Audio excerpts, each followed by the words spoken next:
I got this. We can play. All right. Here we are on a rare Saturday afternoon, HellaBass Live. First ever Bassmaster Classic watch party. So here we are with Brian. What's up, buddy? Man. I think this is a good use of our time because you're like a tournament expert, and I'm like the quintessential casual. So you can educate me. So you can give us kind of a non-hardcore perspective, and I'll give you the hardcore perspective. Sounds good. So we got Tom here. We got Chris. I'm gonna shoot this link out here. Dustin Taylor, not working today. Oh man, I gotta get the link. So yeah, what's up? So we should be able to dip in and show you some classic stuff during a commercial break. And it looks like Brian New is fishing a boat dock with I don't know, slow rolling a swim bait or something. But we'll peek in there from time to time with something cool. But otherwise, we're gonna hang out, talk about the Bassmaster Classic, what's going on. Whoa. We got a lot of comments flying already. Holy crap. Is it out on my... I got to look and see if it actually got posted to my channel. Should be. I know. I think if that's... We were going to get on early, but we had a little miscommunication to get the bugs all worked out here. So apologize for that. Who is working? So we were going to get on early. There we go. There's not muted, so you can hear it. All right, I got it. We're good. All right. I was just going to blast this link out to a few places. So this is cool. Yeah. We've never done a simulcast like on multiple YouTube channels. So that I have with Mr. Bass, but we used Restream instead of StreamYard. So shout out to StreamYard for pulling this off. This is pretty cool. Do you have to use the pay? I'm assuming you have to use the pay version to use this feature. I don't think so. It's part of the new team version they have to. So Sycamore, what's going on? David saying hi to you. So as usual with these live streams, the more you guys comment and the more you hit like, the higher up this goes in people's feeds when they log in and start surfing YouTube while they're sitting around. So if everybody could hit like real quick, that would be helpful to pump up the stream. Who's my favorite at this point? Ooh, that's a good question. Of who's fishing, because we can also see here if I do this right, we can take a live look in at the bass track. Yeah, so I was actually looking at this last night. It basically seems like you got to be in the 14-pound club as of yesterday to even have to really have a I would agree that 14 to 15 pounds you survived yesterday. Right. So it seems like if you're under the 14-pound club, you're in trouble. What's up, Bass Pundit? Good to see you. Yeah, part of the reason we were a little discombobulated because I realized I walked my dog and then I needed to make some lunch. Hey, lunch is important. Got to keep your blood sugar up. Yeah. Okay. I have a lot of thoughts from watching the Classic yesterday and then this morning. It seems like before we get into that favorite, I think I'm pulling for Christie right now. Like that's who I'm pulling for, and I'm regretting putting J-Pow, talking myself into Prosnick over Christie at this point on my fantasy team. But that's who I'm pulling for right now. So a couple thoughts. It's interesting how close everybody is in like the top 10. Like there's nobody running away with it at this point. Right? Right. It is pretty tight. I mean, this morning when they went, like when I was watching, I guess if you missed it, right, from 7 to 11 Central, they were live on the national Fox broadcasts, which was pretty sweet. You could just watch it right over. You could watch it over antenna, cable, whatever. So that was cool.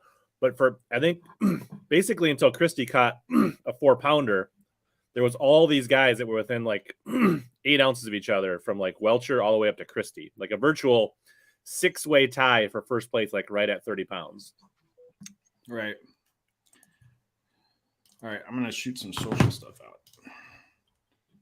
Terry's checking in from the forklift via Bluetooth. That's awesome. Forklift. Oh, you're working in a warehouse or something? Moving pallets around? Cox had a good day yesterday. I haven't seen much from him today, but it might be more of an afternoon thing. So the biggest thing we're seeing is that the sun might just starting to be peak out. Yesterday was much sunnier. And today's been mostly cloud. And we also had wind yesterday, which I think helped a lot of people's bites. So it looks like the wind's starting to kick up just a little bit. So that little breeze is probably going to help the bite. And then if the sun peaks out, I think the guys that have that shallow approach or the 1-2 approach where they started deep and they're saving that shallow for the afternoon are going to be positioned well to make a surge. So right now it is just after noon, which is just after 1 there. So I think it's just under 2 hours to fish. So basically, depending on your flight, you have until about 3 p.m. Eastern time for the day. So we're in the last quarter of the day. So they're in crunch mode. Like Lee Livesay, he just caught a 3 1/4, so that just moved him up the leaderboard. He just popped into the top six here. So, do you have a personal favorite you're pulling for? Not really. I honestly, it's like entertainment factor wise, you want some of the big personalities in that top, like in the hunt on the final day, right? So you want the Swindle, you want the Martin, you want the Christie, you want some of these guys who are good on camera to make that final day cut, right? So you're kind of rooting for some of these guys because they're going to put on a show. But no, honestly, I will say if Martin is knocking on the door for a win in his first classic this is the first classic he's ever qualified for, right? Correct. So if he, in his very first classic, if he's like in the hunt to win on the final day, even if he doesn't win, I think that's fairly significant, right? Like that's pretty amazing to like qualify and then be in the chance to win at your very first one. I don't know. I mean, that was his whole premise behind Unfinished Business, right? Was to make the elites, make a classic, win a classic. Well, even if he doesn't win and he's in that hunt on that final day, he's got a camera strapped to his chest. He's filming the whole damn thing. And so there's going to be some really good videos coming out from his POV after the fact. So just the fact that he's in the hunt on the final day is going to give a really big boost to his like videos because everyone's going to go, oh, I wanted to see, what it's like to almost win the thing in your first year. I don't know. It seems like the planets are aligning for him content wise. So somebody asked about how's the fantasy team doing? Tom Sullivan. So looks like Prosnick's up today. He's got 15 pounds. So, that'd be great if Prosnick, as my A bucket guy, can sneak into the top 25. That's going to be huge for my team. And then looks like Cox only has 7 pounds today. So I need him to get in there. I mean, basically to be a decent, you need pretty much everybody to make the top. And right now, I got one guy barely in, and Hamner's doing all right. So this last 2 hours, we're going to need a surge, or my fantasy team's going to look pretty bad, honestly. So it looks like to me there's a few guys that have pretty light bags right now that could call and sneak up into like that top 5. Like you got Patrick, who's only got a 10-pound bag, right? So there's a lot of wiggle room for him. Swindle only has a 12-pound bag. So if those guys can like call 2-3 pounds, they're right up back towards the top. Like, yeah. And the other thing is like, I'm pretty sure Hackney was pretty light on his bass track yesterday. So I would expect this number will be inflate. I mean, he'll have more than that. Holy cow. I didn't know Hank Cherry has a 17-pound bag right now. Yeah. Hank Cherry has one of the bigger bags of the day. So he's got himself back in contention. His first fish of the day. So you can always click on their names on Bass Track if you didn't know that. Right. Yeah, I like that. You can see how their bag is built. So that 5-pound kicker is really carrying him along with a couple, 2.5 to 3.5 pounders. So yeah, you can also watch guys like you mentioned Welter's, right? Mm-hmm. So he's got he's got one little one. So that's, catches a 3-pounder that puts him up to like 12 pounds pretty easy. So it's always kind of see, like, you got guys, and you can kind of look at I think this is do they have their big bass? No. Just shows you their last catch. But Nick LeBrun caught a 6-pounder just a few minutes, like just as we went live, he caught a 6-pounder. Oh, right? wow. So that's a guy that's on my Drain the Lake team, an open guy that won the Grand Lake Open, the last Open of the year they got in. And so that vaults him way up. I mean, a 5 to 7-pound largemouth is a game changer on this waterway. So I'm an idiot. I don't even know what Drain the Lake. I keep hearing him talk about it. Is it one of those like last man standing kind of things, like in fantasy football, or what is it? It's a Survivor thing? Yeah. Oh yeah, okay. Survivor pool. So you can go to Drain the Lake. Got it.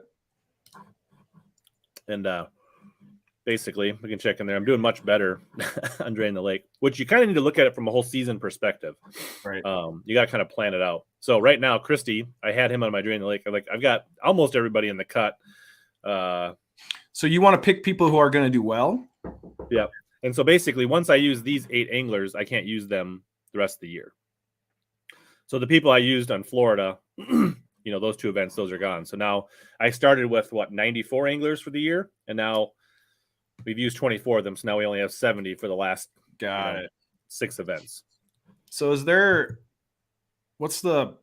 because I know in the fantasy groups, there's all these different groups and people are winning prizes and you got a lot of people who are doing marketing through fantasy groups and stuff like that. Is there that much activity on the Drain the Lake side, or is it just more for fun? There's not as much attention on it so there's not as many prizes for Drain the Lake. Right. They do have prizes. It's new. It just started halfway through last year. Got it. So it's something new. Got it. Okay. Yeah. That is interesting. So tell me a little bit about, have you fished on Hartwell before? One time for a few hours. Okay. Yes, how was that? If Christy is leading at the end of the day, it'd be the 3rd time going on the final day. See if he can close it. Is he? Oh, that's right. He's always been super close, but not won one. Yeah. He's been a bridesmaid a few times, right? Just want to recognize Kyle Skaggs for becoming a YouTube member. Woo! Appreciate that. Awesome. Good job. Thanks, Kyle. So back to your question. I just wanted to get that before. Yeah, for sure. So Hartwell, one time about 10 years ago for Bassmaster Weekend Series, I qualified for a class or a Weekend Series National Championship on Clark's Hill, which is 2 reservoirs down this system. Right. And they're kind of similar. There's some grass in Clark's Hill, or there was back then. There's no grass in Hartwell. So is it a lot of what's on the screen here is very typical of what you see, like rock, clay, docks. That's Hartwell. So I'm assuming the bass kind of roam around in kind of wolf packs and chase bait, or do they kind of because if there's not that much structure vegetation, how are they finding fish? Are they just running around with the side scan and looking for groups and marking them and coming back? And so there's a couple things. Well, one, it's a blueback herring lake. So there's the blueback herring were introduced, by bait or striper or however they got in there years ago. And so the main lake fish, the lower lake fish, are very much bait oriented, right? They chase herring schools all the time.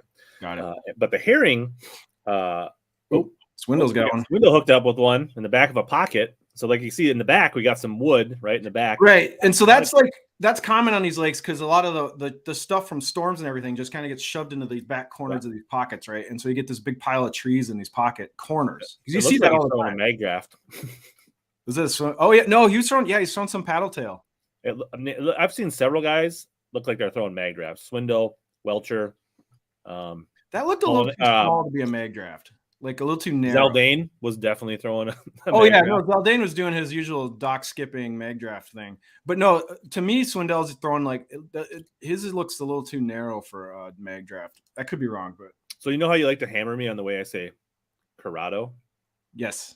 It's Swindle, not Swindle. Swindle, not Swindle. I swindled you. Yeah. Swindle. So I've heard people in the Bass media call him Swindle. No. I've heard people on radio stuff, he's been on radio shows and they're like, Gerald Swindle. Okay. Thanks for the correction. G-Man is one of the coolest nicknames in fishing though, for sure. I like the G-Man thing because it's the whole government agent. I think Kyle's saying that Cobb fished the same pocket yesterday. I don't know how you could tell all the pockets look the same, but that's the word for it, Kyle.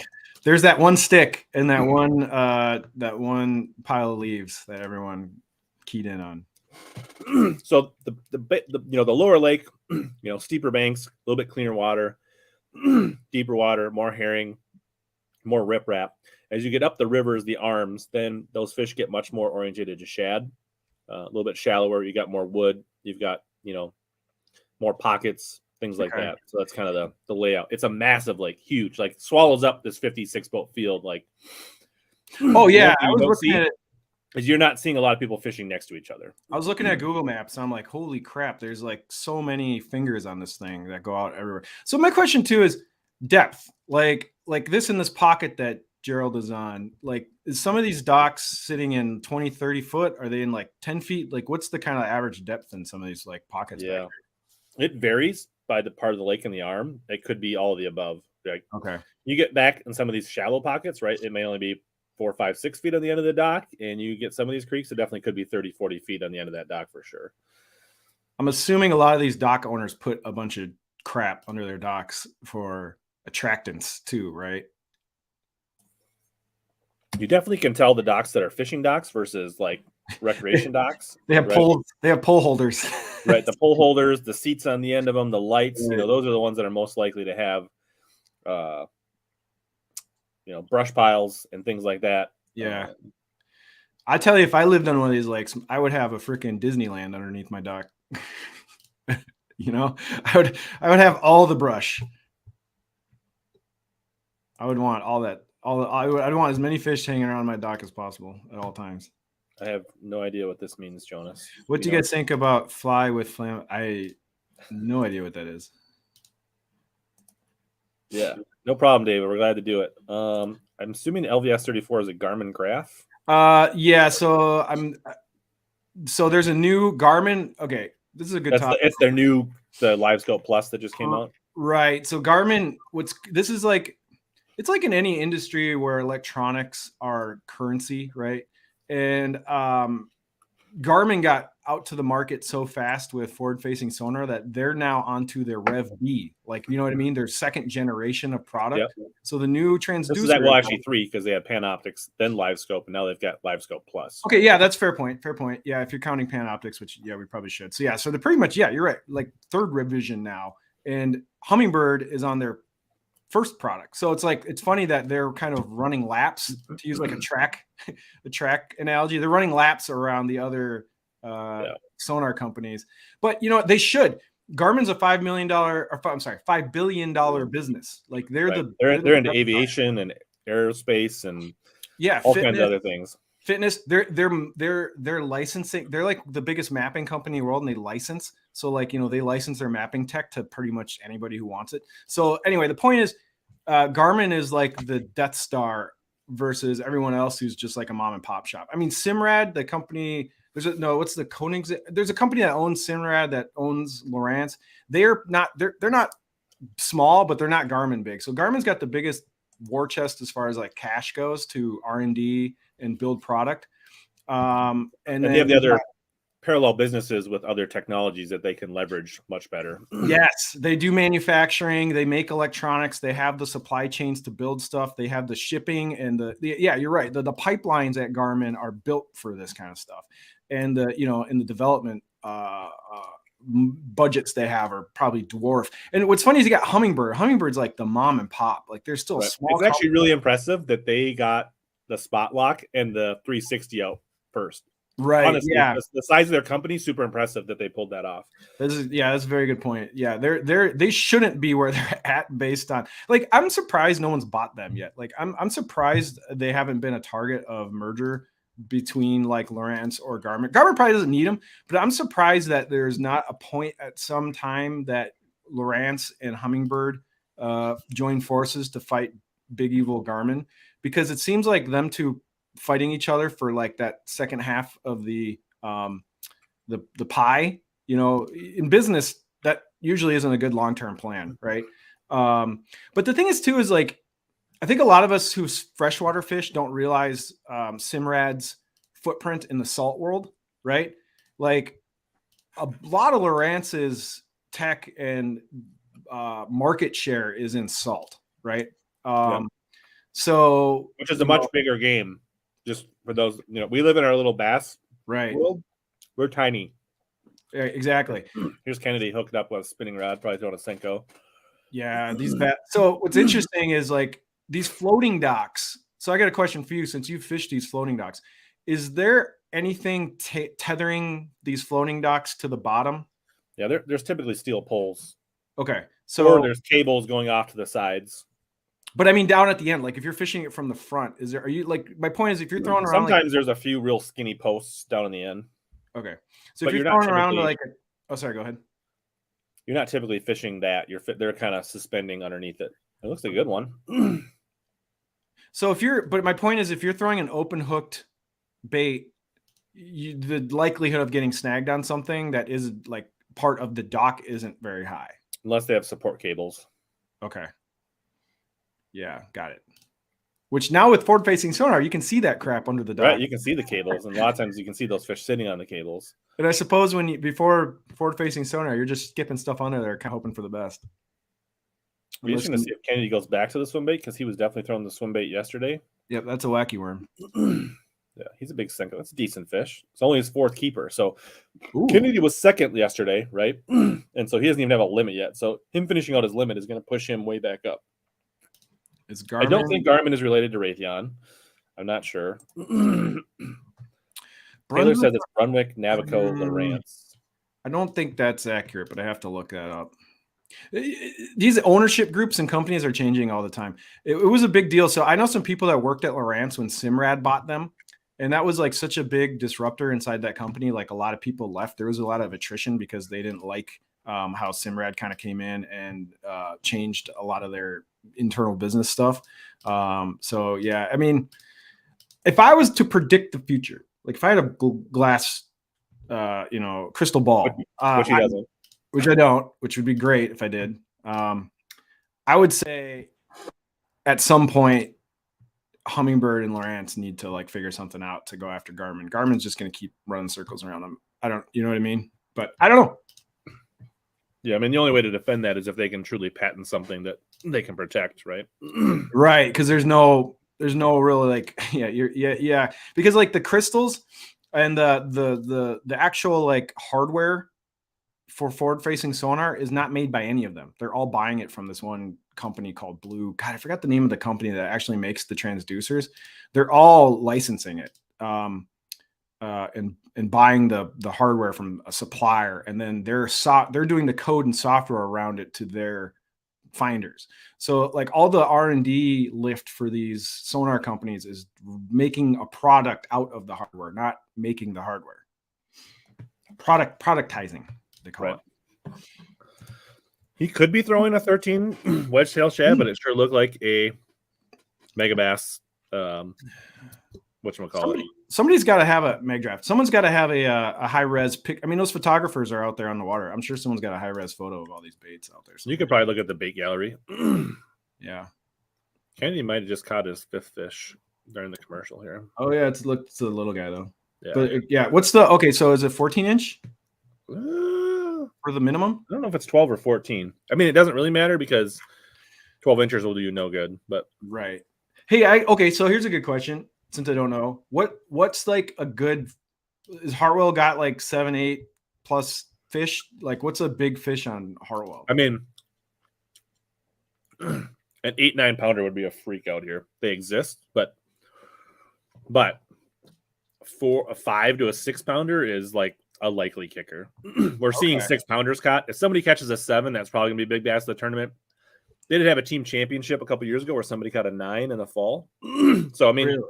You could get fish approaching 10 pounds, but likely the big fish of the tournament is going to be high 6, low 7. So what was the big fish yesterday? Do you know? 6 something.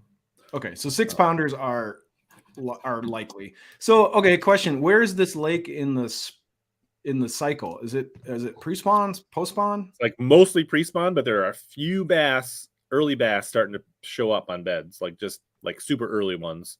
So it's probably like 98% pre-spawn right now. Okay, so males might be pulling up and setting up shop. Okay, so there is a chance. The thing is, like up in the top of the lake, things are much more advanced than they are in the lower lake. So if you go way up those rivers, you might start to get closer and closer. Did Cox do one of his long runs into some random ass part of the lake? Cox was so way up river. They said that he was almost in North Carolina. That's what I love about Cox. He like goes into the most random, weird, long like path. Like he goes to the weirdest shit and he finds it. I'm guessing he wants to find that one little pocket that's got 2-degree warmer water. You know what I mean? Just one little difference. Kennedy weighed a 6 pound 7 ounce yesterday. That's a big fish. Yeah. 6, 7. Yeah, because I don't know. I was watching the footage yesterday and people were freaking out over like a 3, 4 pounder, or even like, I don't know, Gerald caught a 5 pounder and he was losing his mind. So I was like, okay, so that must be anything over 4 pound. It's a really good fish out here. Okay, so a 20-pound bag is like a juicy bag on this lake. So yesterday, New had what, 20 pounds 1 ounce? Yeah, he was just over 20. 20 pounds even, actually. Okay, there you go. Okay. But I think top end bag realistically is 22, 23. Like if somebody gets anything bigger than that, that's a real freak show. Interesting. Yeah, so News got a whole live well full of 2-pounders right now. Yeah. Oh, so News even got a lot of room to upgrade. Yeah. Oh, geez, I didn't even notice he's only got a 10-pound bag, so he could claim number one in the next 2 hours if he gets a decent just one bite. Right. Yeah, man, that's got to be pressure. You know, you got 2 hours left of the tournament, and all you need is like 1 3-pounder to put you back in the first place. Like, talk about pressure. So I got to tell you this. I was thinking last night, I'm going, what is the difference really with the Classic versus any other tournament? Because it's really not, it's not harder, right? Because it's not like more difficult because the format's the same and there's less people in the tournament. So theoretically, it should be easier, right? Mathematically. It's the hardest one to qualify for. I guess that's the main differentiation. And there's another thing too that I was thinking about. Number one, yes, it's harder to get into. So it's like exclusive, right? So the exclusivity is what makes it difficult. But number two to me is the distractions, right? To me, like there's this mental aspect of it, of all of the pressure and distractions going into it, right? Because you got to make all these sponsors happy. You got to do media events. You got to go to this fancy dinner and look nice. And I'm just saying, like, to me, there's like all these outside factors into it where, you're going to have attention. Everyone's going to be watching. It's like the one time where casuals like really pay attention. Because I think like most other tournaments, people just kind of watch if they have time, where this one, people actually like go out of their way to watch. So I think to me, there's that like pressure factor on the Classic that probably makes it a lot harder. Right. And then it's the, right. You got the big stage, you've got the bigger audience. It's, the biggest, I mean, it used to be 500, but I think it's only like 300,000 to win, which is still an S-ton of money for fishing. Oh yeah. The payout's big, but it's the prestige and all the, like, once you're a Bassmaster Classic champ, you're always referred to as a Classic champ, right? Yeah, I would argue that prestige is starting to wear off a little bit in today's age. Still pretty important. Like you still get like the number of speaking engagements and that kind of stuff that goes much beyond the 300. If you can market it correctly, you can leverage it to much more than the 300,000. At one time, Ray Scott said a Classic win was worth $1 million over the lifetime of an angler. Oh, that was before YouTube and Instagram. Well, but if you're Scott Martin, it'll easily be worth more than an extra $1 million. Right. That's a good point. I think Hake Cherry is a great example of someone not turning their Classic win into a major media full court press. And like Hake Cherry has won 2 in a row and he's basically like vanished off the internet. Like I'm just saying, like you have to really look hard to find anything about him outside of when he's fishing on the elites. To me, it's like, I think Hake Cherry is the great example of maybe winning a Classic doesn't move the needle that much as far as like your status. Like Cliff Pace is even a better example of that. But I will give a little bit of pass to Cherry. His first win came literally the day before COVID, so that didn't help him at all. But yeah, that's true. But like usually, but a lot of the Bassmaster Classic, right? It's you going to boat shows. It's you going to like big groups and events and doing like speaking engagements and getting, whereas before, if you were just a tour angler, maybe you got $2,000 to speak at a Bass U or a boat show, and now you charge $10,000 to show up for a day. Well, he had a whole year where he couldn't do that. So something else to consider too is there's people out there who have 0 credentials, like have not won a single tournament, have never, won anything on a big stage at a high level of competition. And they get more, press, publicity, more. Like, you're talking about yourself? No, I'll give you a great example. No, I'm trying to keep this no, I have none, but I'm trying to keep this in the, like, for instance, I saw more reaction and discussion around Zaldane leaving one company and going to another than I saw about anything about Hake Cherry. You know what I'm saying? Like people who've won things get less pub than like, people who haven't. I mean, Zaldane's not won anything per se. but he was the talk of the town. Swindle never won a Elite Series tournament. He's won a couple AOYs, which is a big deal. But yeah, like, right. Yeah, but my branding and marketing and personality goes a long ways in this sport. Yeah, I guess my analogy is that like, people sometimes don't care about the credentials, right? Like, I don't think most people, companies might care, but I think most of the general public don't really care too much if someone wins a Bassmaster Classic at, like, you know, about an hour after it's over. Like, I don't know, but people sure cared when someone left one company and went to another. I've never seen so many posts and discussion and whining and you know, reaction, you know, for basically someone who hasn't done much on the water as far as, like, you know, big. But if he would have left Megabass and went to Strike King, it wouldn't have been near the story. That's a good take. I never thought about that. Look at you with the hot takes.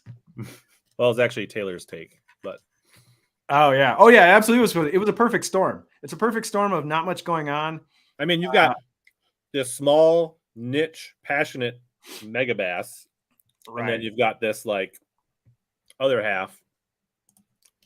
Yeah, you got the scrappy YouTube upstarters scooping or yeah, it is funny. It's like, the whole thing was pretty entertaining. From what I heard, so on Instagram, I've had some people message me, and I had a guy message me. I'm not going to say who he was, but a guy messaged me who's friends with like executives at 13, like people who are high up at 13. And they said that they had been courting Zaldane a while ago. And Zaldane was basically running out his Megabass contract and was excited to get the heck out of there. Like, apparently he wasn't happy. Now I've heard this secondhand, so who knows? But apparently he wasn't happy. Apparently, like, he got zero input on any product stuff. He wanted to make changes to baits. He wanted to come out with his own stuff. Notice he never had any colors come out. He never had any, you know, they slapped his name on rods that he had literally no input on. They just put his signature, and I don't even think it's his actual signature. So anyway, the point is, he was basically like, you know, used in marketing, but didn't have any direction in the company, and kind of wanted out, to where he went to a company where they listened to him, which I totally get. I think I'd probably do the same thing. Right. But anyway, that drama seems pretty entertaining. Yeah. Well, 13, man, they've opened up their marketing budget. They've scooped up Swindle last year. Welter jumped to 13. I didn't know that. Oh yeah. So Welter was making his own rods. Welter was like a guy who, I don't buy rods, I build them. So he's like the custom rod guy. He never had a rod sponsor. So it's interesting he went to one. Yeah, that's so true. But they did use his bait in the marketing. So Cherry was like, oh wait, I lost your audio. I forgot to unmute myself while I was eating. There you go. I was like, he's talking, but I can't hear him. I don't think it was Megabass wouldn't sponsor Cherry. Cherry was already with Berkeley, and he always said it was like a prototype, and like he was very elusive. Even though we all knew it was a 110, he wouldn't talk about what the bait was. Yeah, and what was funny is Megabass like dropped, the smart people at Megabass marketing like quickly posted pictures of that exact jerk bait he was using. They were like the secret prototype lure, and it was like an off the shelf 110 plus one that, you know, a common color you can get, you know, at Cabela's. Now Hank Cherry did not. Hank Cherry did okay. The guy I've actually talked to the guy who designed the stunner. Is he from Minnesota, Wisconsin? This guy named Kyle. I've talked to him. No, Hank Cherry didn't have any design into the stunner. Berkeley has bait designers that do all this stuff, and then the pros just come in, work them in the tank, give some thoughts, opinions, and then they leave. Like, I think people really overestimate what input pros have into like bait engineering or bait design. Berkeley, I mean, these companies pay people to do that, like legit engineers, right? Like people who got a call going here. Oh yeah, back to the fishing. It's interesting. Is new yesterday pretty much fished offshore all day, like swim baits, jerk baits, spinning rods, and with the cloud cover today, he was instantly on the docks this morning, and I don't know if he just wasn't seeing the bait or the herring on his, you know, on his live scope or whatever he's his graphs. Oh, Right. Ooh. Christie's swinging the hook with the That live? Bassmaster. Not a big one, but this is where it's dangerous, right? Because now He's cracking them. he's got a solid limit that he caught early, like on swim baits and spinning rods, right? Right. And now he's moved to a jig and a bait caster, and that's probably a cull, right? That's probably going to move him up a little bit. So but one of these times it could be a 4 to 6 pounder, and it's going to really open things up. That's actually a spot, it looks like. I see he's on the shady side of the dock. You know what I mean? Like that's always whenever I'm dock fishing, I'm like, well, I always, you gotta always think about like what side of the shade the dock is on. It looked like he caught that one right under the shade spot. It's interesting. Other people are catching them on swim baits, and they got a little bit of wind now. I'm kind of surprised Kennedy hasn't re-picked up the swim bait. So with the sun coming out, that's going to heat up that shallow bite. I mean, they should be going up shallower, right? Like just or it'll position them, right? Okay, they may not have been shallow, but they might have just been roaming, and now it should put them around docks or trees or something where that they're more predictable, right? But maybe he's not picking up the swim bait because he's getting some good bites on his Senko right now. Because unless a decent one, because he's walking it around the boat again, like that last one. So that watercolor looks so good. That's the kind of watercolor I like. There's the wacky rig worm. I saw it. Yep. Because there's a lot of dirty water on this lake. Because I saw like some of the guys. He swung it. It's not that good.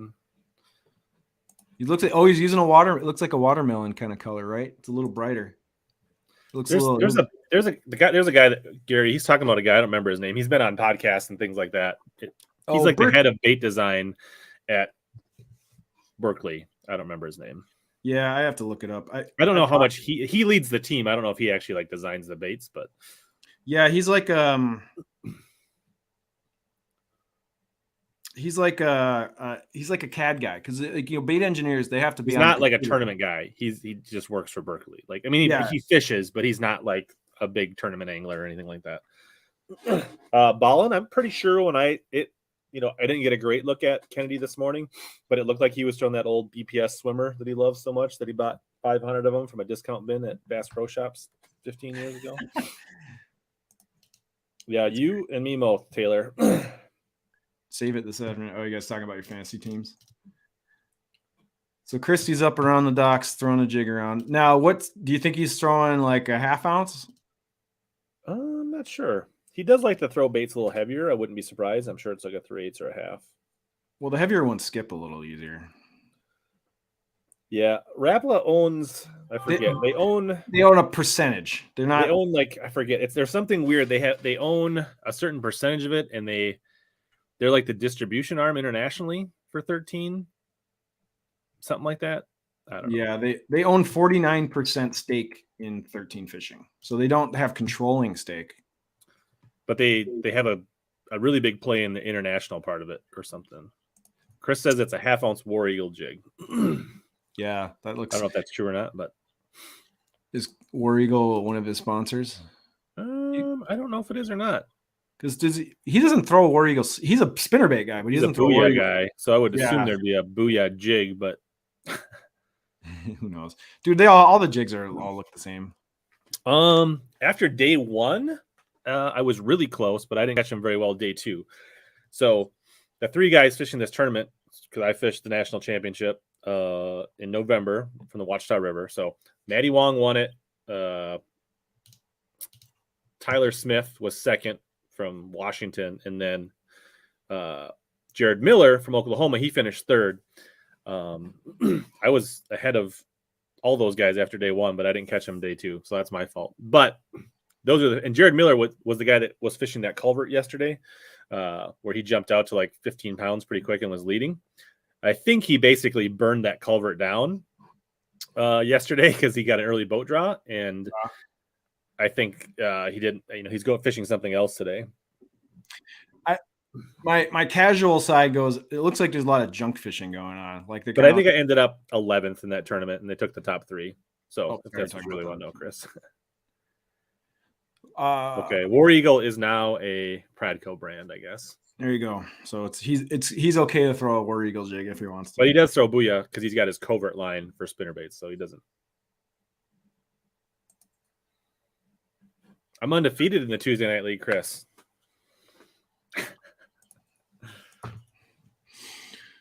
Yeah, Dustin. The only place I saw it was on the Minnesota TBF page, posting some things because Scott Bonema took like 3rd or 4th, and he made the All-America. But yeah, I didn't see much either, Dustin. Can you make that full screen, like the video? There we go. Yeah. I'm watching your screen instead of my screen. It's tough, Taylor. Like honestly, a couple like last week, Pangrack on BTL had all 3 of those guys on BTL, right? And I was hanging out with all those guys and fishing against all those guys, and they were talking about the bus ride when we were like the 11 guys or 12 or 14 guys, and 3 of us were going to the Classic on the last day. And yeah, that does kind of like, oof, that was tough.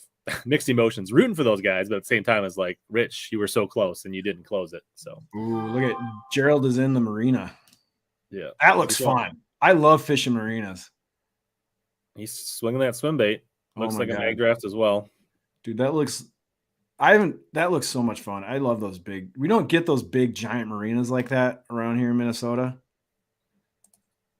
With those big deck boat or with those big houseboats. Those are all houseboats. On the river, you see those big houseboats like in those marinas, like on Croy, but not in lakes. Yeah. So Taylor said he fished Hartwell in 2019. I think Tyler West, who's also in this Classic, was in that same one. He fished that and qualified for the Gunnersville Classic in that tournament, Taylor. I think that is the one that Caleb Summerall won, and he made the elites that way. What's up, Kyle? So who else qualified for the Classic through the Federation? Is it just? It's not just Matty Wong, right? No, it's Matty Wong, Jared Miller, and Tyler West. Are any of them in cut zone? We can take a live look. I was looking. You know those guys better than I do. Jared was up there yesterday. Jared Miller? Yeah. He's way down there now. He's only got 3 fish right now. He's kind of down there. So Austin not catching him so great today. He's only got 8 pounds. He had a really good day yesterday. Oh yeah, Mr. Felix. Yeah. So there's Miller, right? He had 15 pounds yesterday, 16 pounds, only 3, a couple decent ones. Yeah, he's in rough shape right now though. With only 2 hours. Let's see. He is at 22, and the cut line is 25. Yeah, 25. So really, I mean, he gets 2 2-pounders. He's like up, right? I mean, he just needs to fill his limit. Yeah, there's a lot of people who could squeeze into the cut at the last minute. Wong had a really tough day yesterday. He's basically doubled that. He had 8 pounds yesterday. He's got 8 something today. Keith Tuma, Minnesota guy, won a Florida Open. He only had like 3 fish yesterday. Looks like he's got a limit today, but a very small limit. Fighter's way down there. That's not having a great tournament. Mm-mm. Where's Tyler West? He's I saw him. Do it the old-fashioned way. Search. I thought it was West. Is it Smith? I think it's not West. There it is. He's in the cut.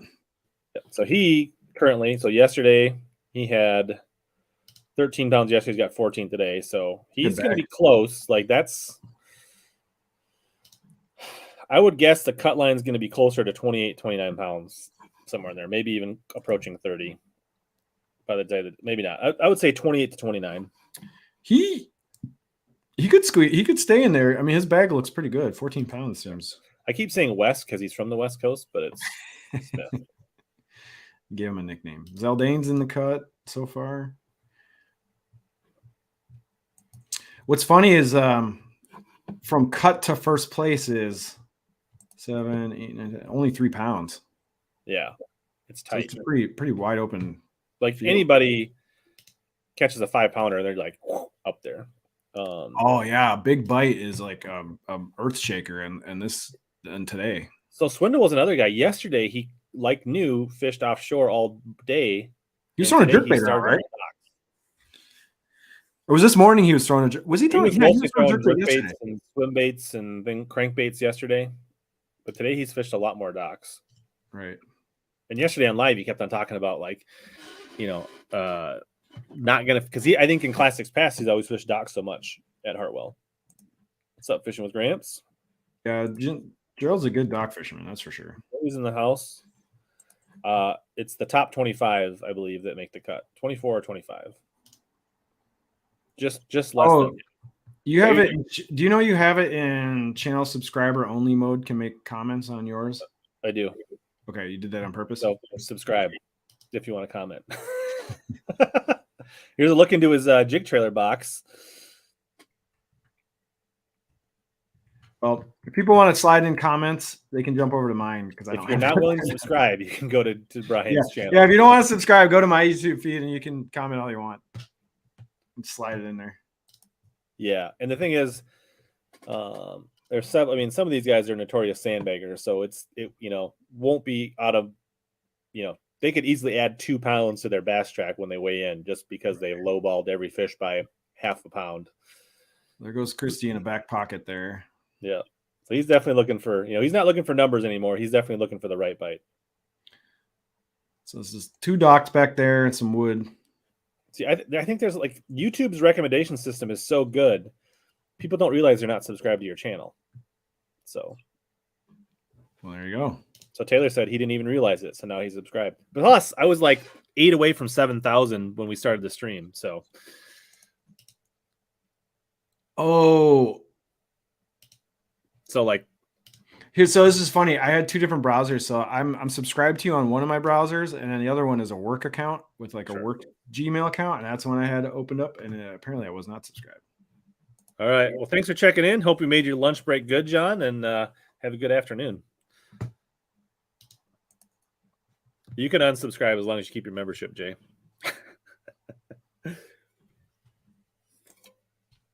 All right. We don't want to see the talking heads. Let's The Expo. So I was doing a lot of digging on the Expo stuff. So I did not watch your reaction video. What are some of the hot takes from the new stuff at the Classic? What were you most interested, or what do you think was most interesting from like the Expo, right? So that's the other thing that makes the Classic cool. We talked about earlier, right? Is that you basically have a mini iCast for bass fishing attached to the Classic, and there's new product launches. And you did a kind of a reaction yesterday to some of that stuff. Yeah, a couple thoughts. Number one is there's way more stuff than I thought there was going to be. I thought because with COVID and a lot of companies, having a hard time getting product out. I was surprised there's as much stuff as there was. I thought it'd be a lot less. I think the big stories are Shimano came out. I mean, here's the thing: Shimano and Daiwa, they're Japanese-based companies. They've already shown off all their new stuff in Japan, so everything was widely known. Like all of the hardcore Shimano and Daiwa fans were watching all of the Japan releases like 2-3 weeks ago. So we saw everything, like, right? But then what's funny is Daiwa USA and Shimano USA, they have to pretend like these are all new releases and new launches. Like, it's so funny because they go like, hey, we got new stuff coming out. Everyone's like, yeah, we already saw that shit 3 weeks ago. So they have like their marketing teams have this weird battle where they have to like act like it's new releases.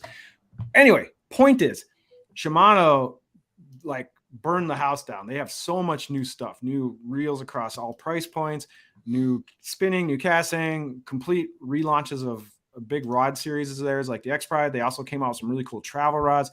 They're expanding their hard baits. So Shimano's going hard in the paint with hard baits. And so they got a couple different crankbaits coming out. Their jerk baits finally getting widely released. Oh, you got a question? So that's great. They're launching all this stuff. Are they actually going to be able to get it to the retailer so we can buy it? Who knows? I know that'd be my knock, right? It's like most people love Shimano stuff. It's like they're coming all this new stuff. It's like, well, you barely kept the stuff you already had in stock. What are we going to do with the new stuff? Yeah, exactly. So, my dad just said hi. Hi, Brian. Watching on my lunch. That's my dad. He's a pretty good bass fisherman in his own right. He's the one who got me into it. So, just so I understand, is that comment on your channel? I don't know. I think it is. I think it is. We are getting both comments in a StreamYard, it looks like. Yeah, it's probably on mine. So okay. Thanks, Pops. That's cool that it integrates like that. So yeah, that's awesome. Yeah, I'm seeing comments on mine showing up in the same thing. So it's just pooling them all together, that's sweet. But anyway, so Shimano's got a whole bunch of cool stuff. You are absolutely right. When you'll actually be able to buy it and hold it in your hands, who knows? Daiwa came out with their new now an $850 rod. So the Exist price went up. Now it's $860 for an Exist, which is like, woo. That's if you're, but the Exist, you got to remember too, Exists are kind of targeted for salt.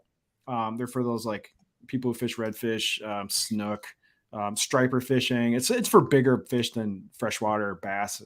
So, that's the kind of the true market for those really high end spinning reels. There's some bait stuff was cool. Nothing new, nothing really innovative. Like there's some new chatterbait trailers, there's some new chunks, there's some new worms. Brian Latimer, do you follow him? Not closely.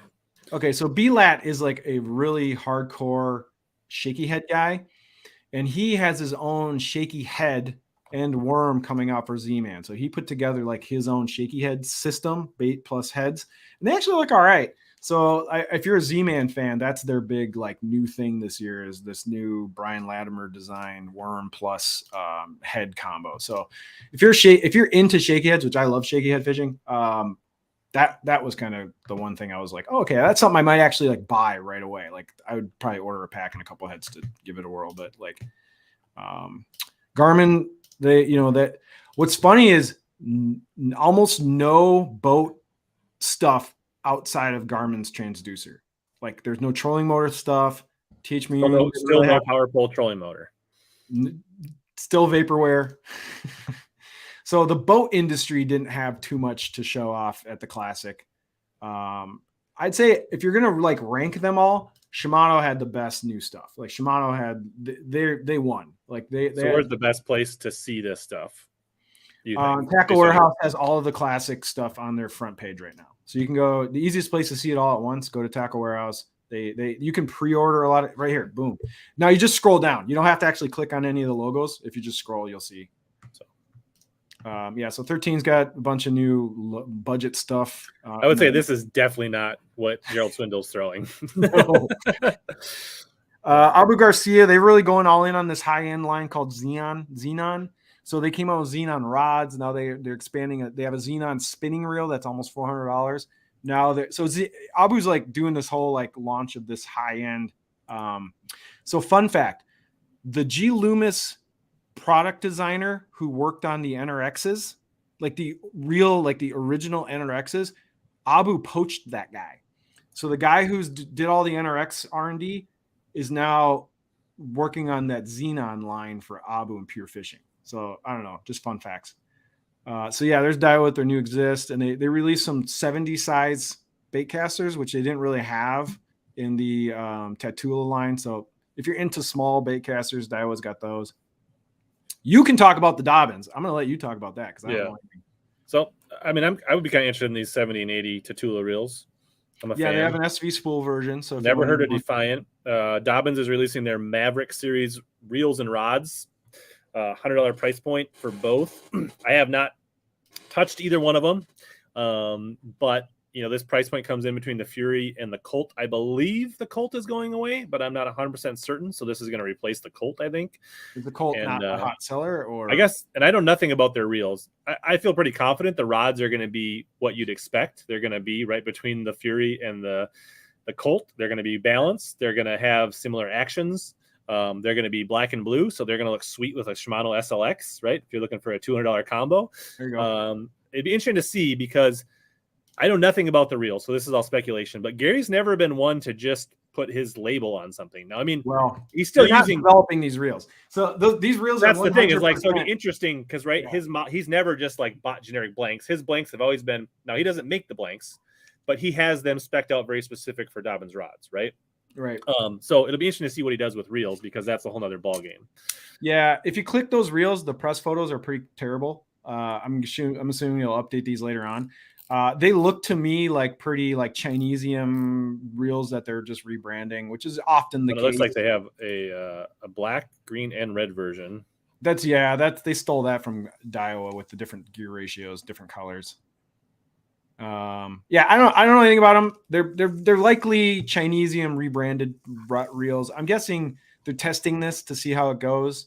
That's usually what these companies do. They like Ducket. They kind of just white label, put their name on it, see if people buy them, see how it goes. Kind of a test of the market. Hey, Gramps, you are not alone. A lot of people who bought the Garmin transducer over like Christmas, like in the winter, are not happy that they came out with this new one in the spring. You know what I mean? Because a lot of people buy these things in the off season with the anticipation of using them in the spring. But to be granted, most of those you probably bought at a deep discount because they've been marking them down for about 6 months. So fair point. Yeah. Geek Crack just came out with colors. Jackal. So a lot of these baits, like there's a lot of these baits in this Jackal thing that have been Japanese baits for a long time. They're bringing over to the U.S. Like that skull shell lipless that's been out in Japan for years. So it's not anything really new. They're just bringing JDM new colors. Is this just a new color? Yeah. Oh, yeah. So there's 2 new colors with the re-range. Actually, Omnia, here's a plug. Omnia has those in stock now. They just posted them. So if you want to grab that burgundy or that chartreuse jerkbait, Omnia's got them. And HBF March 15 will work on Jackal, unlike Megabass.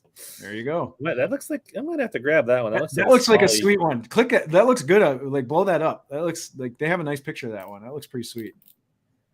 The chartreuse. But yeah, you can go get those now. But here's the fun part.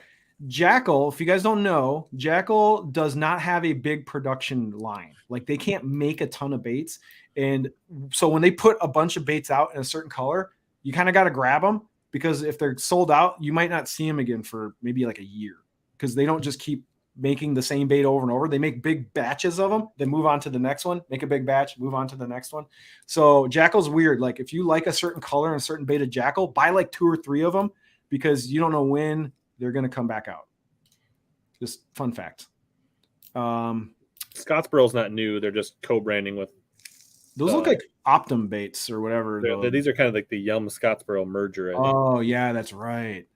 So here's all. I mean, Shimano's got tons of stuff. They redid their Tranks, or no, they redid they came out with the Tranks 150 that people weren't really asking for. They got the new version of the Bantam, which has basically a different finish and a new spool. The new Stella. There's a lot of tech in the new Stella. There's a lot of cool little things that they did with the Stella that other spinning reels haven't done yet. So I think Stella is going to kind of set some new standards for the market, and people are going to start copycatting that thing. The new X Prize. Oh, here's a fun fact. You know who has X Prize right now? Shields. Like if you go down to Eden Prairie Shields, they have the new X Prize on the rack. Nobody else can get them. Shimano is like really known for tailoring to the big box stores first. So they give their product to like the Cabela's, the Academies, the Shields. They get all the stuff first, and then they go to the mom and pop shops and like the Omnias and the. Did Jackal have their bling back? They've been teasing that it's coming back, but who knows when it's actually coming out. I know a lot of people are waiting for that thing. Yeah. Supposedly the Bling 55 will make a return this summer. Who knows when? Oh, hey, I want your opinion on that new owner hook. Go back up. Click that. The Haymaker. What do you think of this? You're a terminal. I mean, I like that it's open gap and it's not like the point's not inline there, but the fact that it's at an open angle makes me a little nervous. I don't think I want to be on the bleeding edge of trying it. I'll see what other people think first. So my thought on that thing was you better run a really thick plastic because as soon as that point comes out a little bit, it's going to start grabbing everything. You know what I mean? Yeah. Oh, Hank Cherry threw out those Picasso Hank Cherry buzz baits look nice. They built the lead so it can hold the plastic really well, like a plastic frog. Next one's got some new colors. Oh, they finally came out with a half green pumpkin, half blue, like the Superbug. That's about time. Game changer. We got a black half green pumpkin. Here's those shaky heads right there. Yeah. So is that the shake my head, shake my head, shaking my head worms? Yes, that's the new head. Sure I love the naming strategy, but yeah, Z-Man kind of lets these guys call. Well, B-Lat is the guy who called their black plastics yoga pants. So they have flat black, and the color code is yoga pants. So if that tells you anything about B-Lat's naming prowess.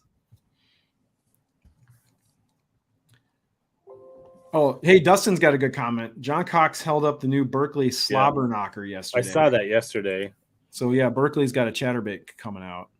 It was hard to because they have the Thunder Cricket already in that company, right? Like, why would they have something that competes with the Thunder? Oh, who caught something? That was earlier today. Oh, replays? Okay. Welter. But yeah, it was hard to tell whether it looked any different. I never got a great look at it. Looks like Welter is also throwing a mag draft. So yeah, he said it came through cover better, but I don't know. I really didn't see much of it. It was hard. He didn't like hold it up where we could really see it to see if it wasn't a jackhammer or a Z-Man. Well, if Berkeley's good at one thing, it's knocking off everybody else's bait. So I'm sure it'll be a really great clone. It didn't look like there was anything unique about it. It still looked like a Z-Man style chatterbait as far as like the head connection. Right. So unless they did some licensing thing, I don't know how, or if unless that patent has expired or something, I don't know. Yeah, who knows how they could do that. So I guess we'll more to come on that.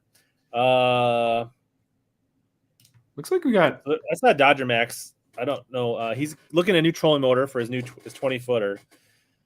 Do you have an opinion, Ghost, Ultrex, or I've only used an Ultrex, so it's hard for me to give an opinion on the Garmin or the Ghost. Although I will say that I know a guy. You and I both know Taylor Spragle. The Ghosts are pretty durable. Like he does Lowrance warranty work, and he's like, you can beat up on the Ghosts pretty good. They're pretty well engineered. They're brushless, they're more efficient on power. They're quieter. So if I was gonna look at a new trolling motor, I probably would consider a Ghost or an Ultrex, whatever I could get a better deal on. I don't know. Do you like your Ultrex? I don't mind mine. Yeah. The only downside to the Ultrex, in my opinion, is the cool things about the new trolling motors is they're brushless, so they're quieter.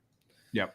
And more the other thing is that they go 24 to 36 volt. So if you're running a 3-battery system and you have one battery die on you, it'll still run on 2, which is a nice feature if you're a tournament guy for sure. Like if you have that kind of like peace of mind. Mm-hmm.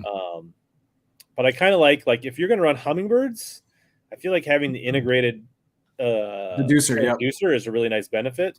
True. And that goes with any of them. But that's just for like sonar and like down imaging. Right. To me, side imaging is a non-factor on the front. Me too. I don't use it. And 360 you can't integrate into the trolling motor. And then live scope has no bearing on integrating into the. So really, those are the things to consider. Right. I would go with what you can get a deal on. I won't say that my Ultrex, they show wear real fast. Like your Ultrex looks real great for the first like 3 months. And then once you start using it and beating on it, it gets pretty like my Ultrex looks like it's been through some crap. I kind of wonder how the Garmin's and the Ghosts kind of like handle. And I've kind of heard mixed stories on Garmin versus Lowrance. Yeah, I don't know. Some people say they're awesome. Some people say they're buggy. I mean, if you want something that's just gonna work, the Ultrex I think is like the way to go. Right, it's proven. Right, like the technology is proven. Now, if you get a good one and they work, the new trolling motors seem really nice. I guess it's like whatever you can get a deal on, man. I was pretty impressed how many, it was weird seeing two things, right? Like Hackney and Christie using spinning rods a ton this tournament. Yeah, Hackney was making a joke about how he was like, using spinning rods. Oh, one thing. Let's not forget that getting parts for anything Minn Kota is so easy. Like if you're randomly somewhere and you need like a prop or a part, almost everywhere has Minn Kota parts. Like finding Ghost parts or Garmin parts might be more difficult. So there is something to be said for like accessibility of repairs. Do you know what I mean? Especially if you travel a lot. Man, that water looks good. I love clean water. I'm a clear water guy because I fish a lot over in Wisconsin. I agree. I think Christie's got more weight than he says he does also. Oh, using a red crank. Christie's bass track is light, I think. So Stetson, what crank is he guy? He's a Booyah guy. Yeah. I looked like a nice. Booyah, Norman, Pratco. I mean, all those. I know he likes that Norman crankbait, but I don't. Looked like he was throwing a red craw like a mid diver. Yoga Pants is a great name. Yeah, Thunder Cricket is a striking, but they do pay Z-Man for the licensing on that. Right. Dustin says that hook is supposed to be a straight shank and an EWG hybrid. Makes sense. Who's asking for that? I don't know. Yeah, Greenfish is supposed to have the Bad Little Dude, which is Brian News jig. Ooh, I want to look that up. Bad Little Dude. I don't know. I didn't see it on the Tackle Warehouse It's like the Yeah, BLD. I don't know if they call it the BLD or the bad little dude. Okay, here, look at it's on Tackle Warehouse. It looks you're a jig maker or a jig seller. You should look at this thing. It's an archy head, but it looks like it's got a short hook. Yeah. Wow, the line tie. You see how quickly he threw that crankbait in the water? That's definitely not a Pradco crankbait. Oh, he doesn't want it in the pictures? He just tossed it in the water after you unhook the fish. Yeah, don't get a good picture. Yeah, look up green little dude or pro tip. If you see the anglers throw it in the water immediately, that means it's not a sponsor bait. Look how high up the line tie is on that head. Yeah, it's got it's almost like a sub 90, right? Right. There's 30, 60, 90. This is almost like a 110. It's interesting. Yeah, that's the first thing I noticed. I'm like, geez, that line tie is like way up there. It's almost like football jig meets. Yeah, the wide must go to a top down. If you click on it, you can see top down. It's pretty wide. Yeah. It looks like it skipped pretty dang good. Probably. Compact, short, probably a really good brush jig. Ooh, yeah. Right in there. In the wood. So I found this lake in Wisconsin. I should take you there in the spring. I don't know, maybe you've been there, but that is full of trees. Like it's like one of these lakes that has very little. See, the problem in Minnesota, Wisconsin is we have so much cabin development. There's those cables right there. See them? Oh, yeah. But those are usually a post there and a post there and a post there. Okay. So that looks like our docks. Yeah, but they're not. But they're probably like 8-10 feet, and then they float on them. They're not connected to them, right? So that's. Oh, okay, got it. These ones, he's probably in a shallower area of the lake, so these ones look a little more like our docks. Yeah, this guy doesn't have ladder in the water. Something on his dock over there. He doesn't have his ladder in. Brian New now looks like he's skipping a swim bait, looking for a better bite. So they're skipping the swim baits to look like herring, right? Like that's what they're herring or shad, just that pre-spawn meal. I don't know if that one's big enough to be a mag draft. That looks smaller. It's long, but it's not very because the thing about mag drafts is they're thick bodied.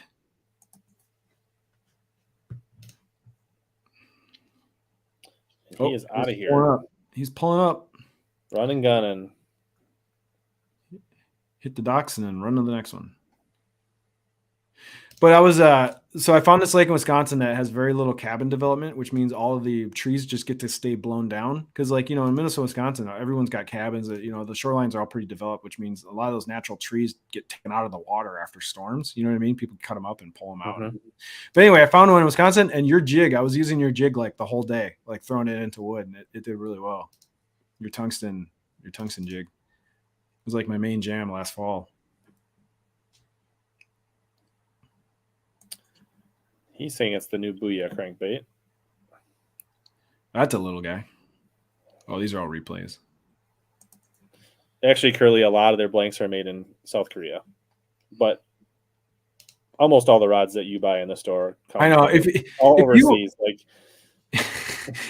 If you're a fisherman and you're gonna exclude products from China, you better make your own stuff because everything's from China. You better just dig up your own worms and make your own hooks.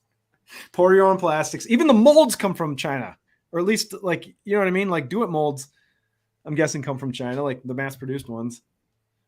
Yeah, I haven't played around with perspective mode. I've only been in one boat that I haven't fished a lot with front facing sonar. So do you use doesn't Lowrance or you have active target? Yes. So they have a perspective style mode, right? Yeah, it's a pain in the ass, but you have to change the deucer's angle. So you got to mess with the mount to spin it.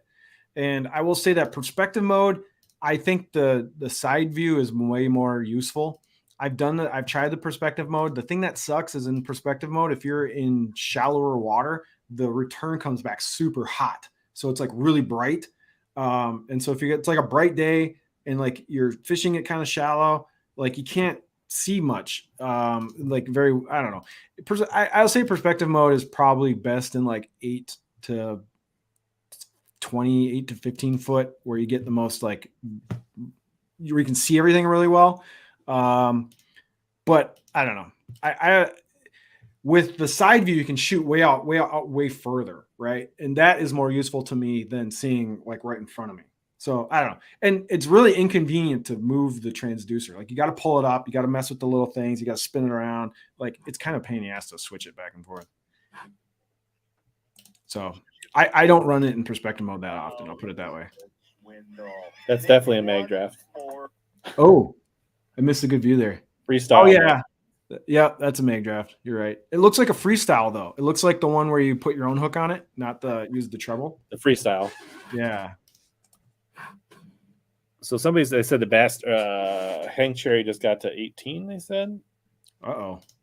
Yeah, 18-1. Still got him outside the top 10, but got him in position. Oh, Welcher.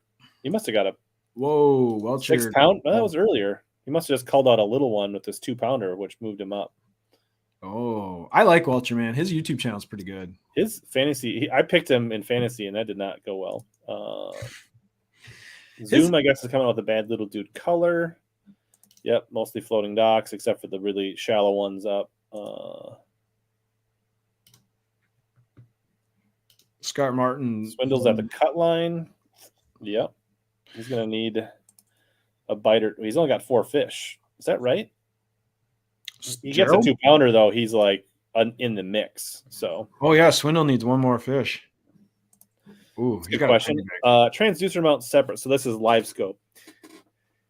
It's really popular with the crappie guys. Walleye guys, too. For me, the way I like to fish, I think when I put a front-facing sonar on my boat, I will have it hooked to the trolling motor. Because the one time I fished with it actively with my buddy on Smith Mountain Lake, it was on the trolling motor. And being able to track your bait on the cast, it's almost imperative to have it on the trolling motor.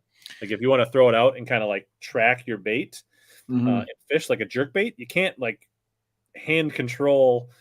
Yeah. I mean, they do have some of those ones that are motorized, but then that's like a really expensive mount. I don't know. Yeah, I see most of the tournament guys having their live scope transducers or their front facing on the trolling motor. Can I tell you? I gotta tell you. So using active target for an entire summer, what sucks is you get used to having your foot on the trolling motor pedal all the time because you're aiming the sonar to where you want to see the fish or the cast. I find that my hips start to hurt after about like 3-4 hours if I'm really using it all the time because I have that one leg elevated a little higher. Do you have even with a recessed foot pedal? Yeah, I have to remind myself to switch feet and use the other foot once in a while to take the pressure off my hip. Like my hip gets fucking sore after like 3-4 hours of using an active target like nonstop, and I'm like, I don't know, it's weird. Yes, I have a recessed foot pedal, and it's just because you're up a little, you're putting more weight. Because when you have your foot on the trolling motor the whole time and you're pointing it, all of the like 80% of your load is going on your other leg. You know what I mean? And I don't know, my hips get fatigued and it sucks. Yeah, you can't. So that's the only downside to having it on the trolling motor is that you can't use spot lock and live scope at the same time. Nope. Effectively. It's pretty much SOL. I find myself using spot lock all the time because I'm an offshore. I love offshore. So what I usually do is I kind of position where I don't mind getting blown around a little bit while I'm scanning and kind of figuring out where things are that I want to make a cast to. And then I get back to where I want to be, hit the lock, and then I kind of remember where to throw the bait.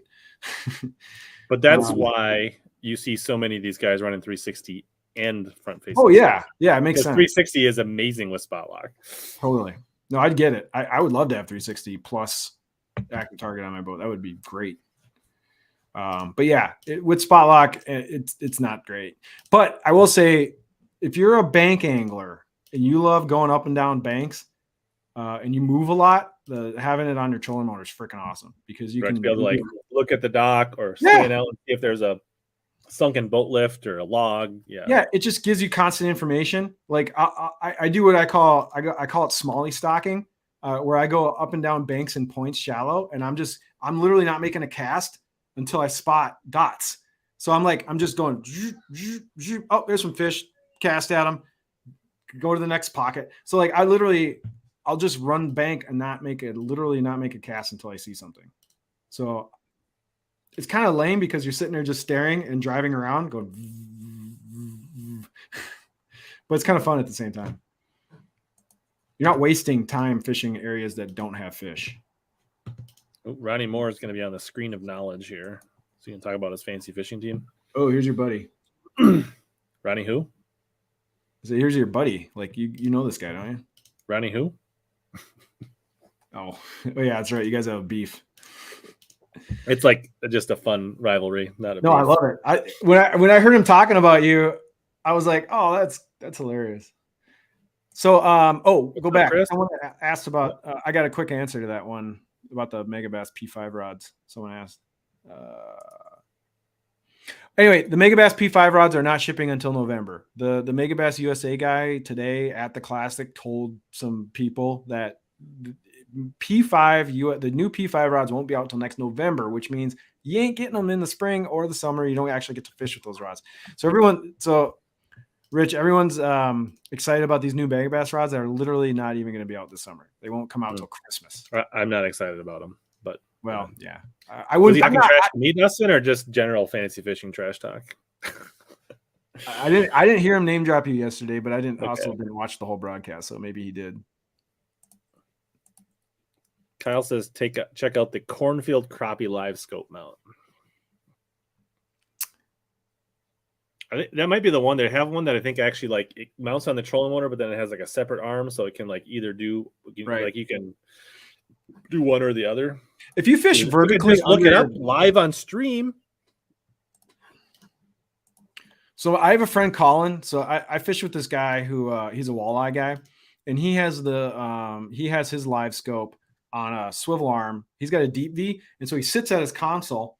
He has his jig rod over the side of the boat, and he points his live target, and he vertically fishes under the boat, right, with like rigs, and he loves it. Like my dad primarily crappie fishes, and he's got it detached, right?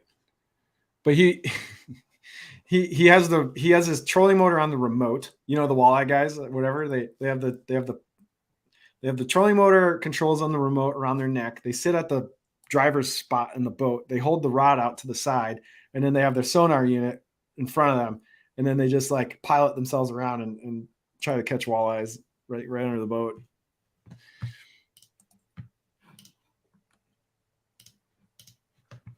It works. Yeah, I'm trying to figure out which product is a live sweep. Oh, the physical or the independent mount for the. Daniel said he took an old cable steering trolling motor, removed all electronics, and then turned it into a live scope mount.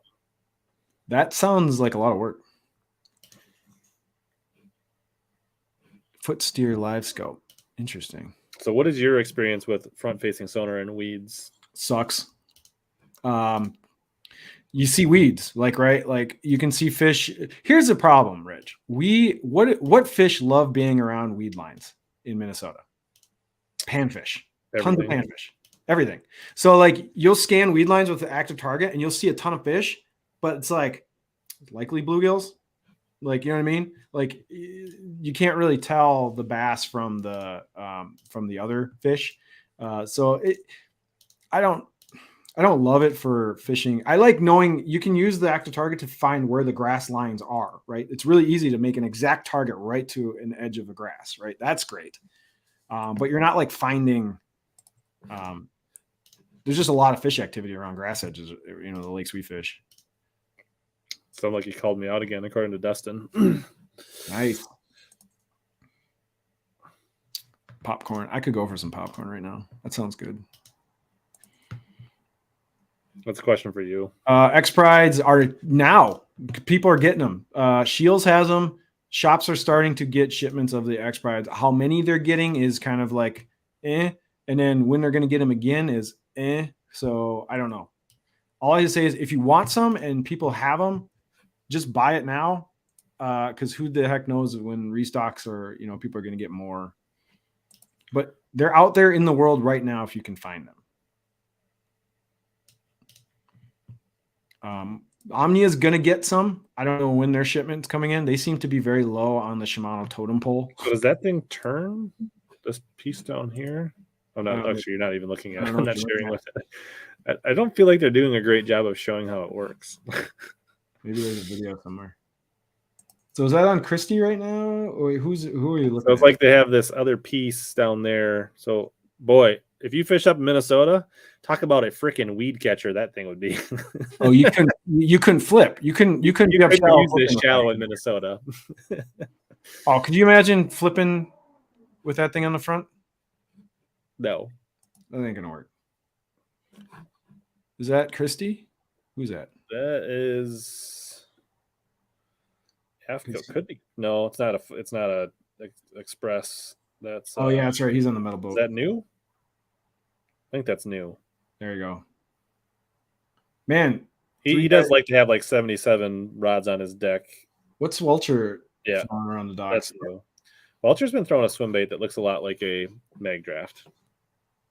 So we got 3 guys running docks.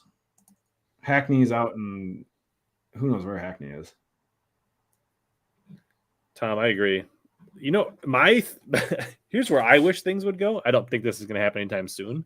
Is that if we could have kind of I'm picturing people with a VR headset out on their boat and like running around and like running into things, and but I would like to.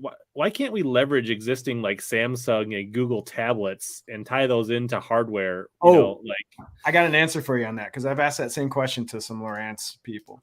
So Lowrance and Humminbird and Garmin, their entire business model is selling SKUs. Like they need to sell units. Like their entire business model is about selling a unit. They don't sell software. They want to sell you the box.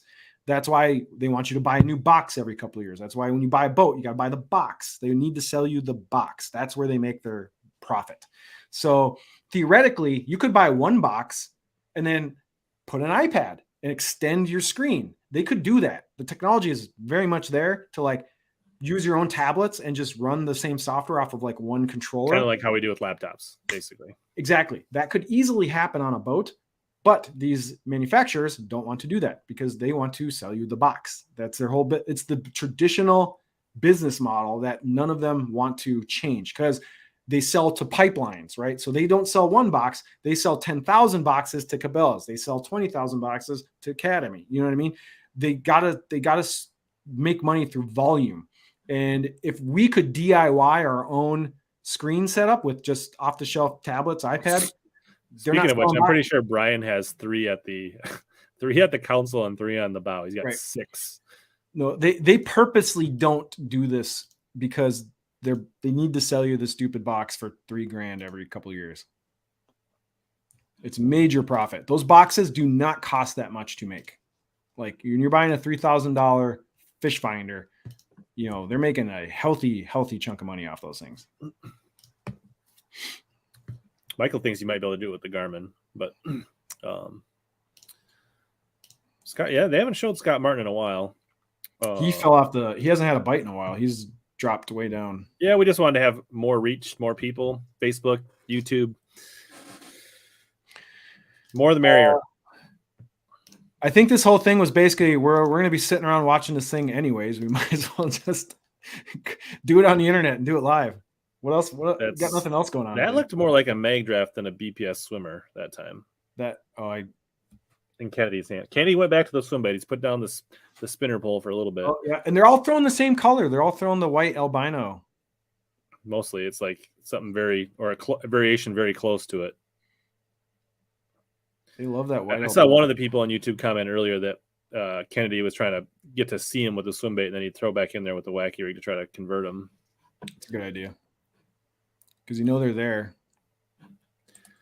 I don't know. I might have some family stuff tomorrow. If I don't do one during the day at the end, I might do a like wrap up, like just after the weigh-in ends, go live, and then just kind of have a post-game show, maybe. We'll see. Do we know how many people are watching, like total across YouTube? Between everything is 137 across 2 YouTube channels and Facebook. Jeez. That's awesome, man. I'm at about 90 on my YouTube, and then so between you and Facebook is another 47. Nice. That's awesome. There's definitely still ice up here. Probably people still driving on the ice as of today up here. Yeah, we'll have ice until at least early April. March is when it starts to break out. You can so there is a link. There's a link. So let me just show you guys this. Are you talking about the sneaky? Yeah, so just for people that because tomorrow they're not going to be on the Fox. If you go down here, at least for today, they have this link right down here that'll open a new browser during FS1. Now, I don't know that it'll work tomorrow, or if they're just doing for the Classic. For regular Elite Series tournaments, this wasn't working for me unless I used my phone and used a virtual VPN to change my country. Yeah. But try this link down here if you're having trouble getting the coverage in the morning when they're on Fox. So it says Saturday and Sunday only. So try that. Yeah, I didn't even know about that until I saw someone comment. I was like, whoa, that's kind of slick. You can just do the international link or whatever and get around it. Wisconsin ER says it's one of the highest rates of vehicles going through the ice this year. Oh man, that doesn't surprise me. Welcome to yeah. So I was looking back at my Google photos. I was out on the water last year on the first weekend of April. Like out. What is this guy? Catching grass. Get out of here! Get out here, Ronnie. Nobody wants to talk to you. Thanks, Daniel. Appreciate it. Yes, or Ronnie who. Yeah, down with now I know we have to be like down with Ronnie. Yeah. I would think I guess what pools are you talking about? Saved soliloquy. Saved. Yeah, I would think you get down towards like upper. I mean, I would think like pools 10 and down would probably be pretty open by now, or just about to be. All right. What do you think of the New Zillion with the new drag system? The New Zillion casting reel, I'm guessing you're talking about? Or there's a New Zillion HD. So they got a new swim bait reel, like a bigger reel that's out in Japan. Then we got the New Zillion casting rod reel last year, which is great. This is a New Zillion kicks butt. My fidget today is I'm just playing with one of my. I keep this in the office for when I'm on boring meetings or whatever for work. I can just sit and spin my. You got a fidget? Oh yeah, you have the one with the buttons. The Castaic Super Free. Although I think Gramps wants it, so we got to come up with a deal for Gramps to get this. Gramps wants this. So you got the old school fidget spinner. I got the sort of. I mean, it's not new school. Cool 2-4 dam. I don't know. I bet you that. I feel like right below the dam. I mean, isn't like Red Wing open like all year? People fish right below Red Wing. I would assume that below the dams are open. I don't know. That's a walleye thing mostly. That's your neck of the woods. Dustin reports that 18 and 19 are open. There you go. There you go. See, when I jumped the border in Wisconsin, I'm sure you go right to the river. I'll just be sitting at home this year unless people give me a ride. Oh yeah, you're boatless at the moment, right? I've never been to Lake Geneva, but my neighbor Bill has gone out there a few times. It's supposed to be a pretty cool lake. So what's your outlook on getting a boat by spring? May. Hoping? What's that? May. You're hoping by May? Yeah. Is that when your first tournament is? No. April. Pool 10's locked up. He said he was talking about the casting Zillion. Oh yeah, the Zillion's great. You can't for $300 find. You can't. There's no better spinning. Or I'm sorry. There's no better casting reel out there right now than a Zillion for around $300. Like there's nothing that is even close. There's great options above and below the price point, but at $300, Zillion's it. Yeah, exactly. You know you're an angler when you got reels sitting around. But this is my studio. I'm surrounded. I actually have these ones just sitting here. I got a Fuego and a Revros sitting over here. Nice. I like the Fuego. I got a bag of an Arsenal Battalion bag full of spinner baits. Got all kind. I mean, I got like a bulk bag of D-bombs sitting over here. That's those will get used. I mean, there's my jig box sitting there. Hey. I got a bunch of terminal tackle boxes. Whatever. I got crankbaits, jigs. There's just stuff sitting out. This is like my fishing studio desk, and then I have my upstairs work desk. See, this is my work area, so I don't have too much fishing crap. I got a couple reels, video game. I got a PlayStation here. Oh, I'll show you something. I've been buying vintage patches. Are you going to make a vintage vest to wear them with? I got plans. But I've been scooping a bunch of these kinds of like older vintage patches up on eBay lately because there's something I want to do with them. But I like this one. Isn't that great? I love the gold. It's really nice. You know, Greg, if budget is not an issue for you, then and you got the room and the real estate to do it, absolutely, why not? But also realizing that not everybody has the budget for live scope and 360 and all that kind of stuff. If you fish a lot of rock piles and like hard cover, having a 360 seems really, really beneficial. Even for finding those bare spots in the weeds and the edges. Yeah. I didn't get to use it a lot last year, but Coon Lake, I mean, the east side's got some deep spots. Yeah, but it's Coon's. I mean, it's a good lake, but it's kind of on one of its lulls or lower swings. I feel right now. But I unfortunately am forced to fish Coon every single summer in our bass league, and it's one of my least favorites just because it gets so much pressure. That lake is pounded by wreck traffic and then pounded by tournaments. I used to love it. That was my favorite lake as a kid. We fished it all the time. It just on the north sides. Those fish get so beat on in that lake. Dustin, they ordered his boat and they screwed up his order, and it's like the wrong color or the wrong something. Uh-oh. And they just expected him to just take it. It's like that. It's like that scene in National Lampoon where he shows up and it's the wrong model car, wrong color, and the sales guy still talks him into taking it. But he's got another one on order now.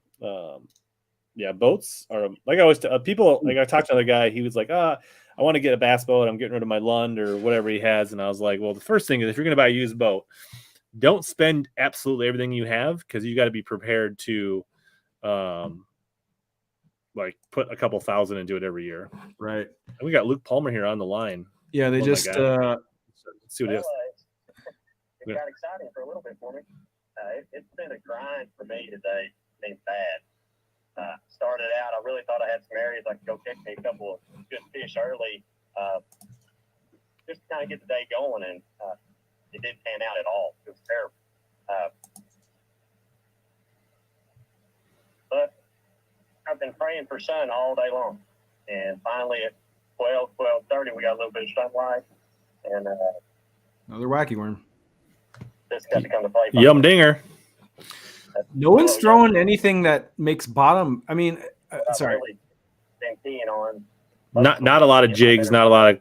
And it finally started paying off. Yeah, not a lot of bottom contact stuff going on. Not much wind, and it finally happened.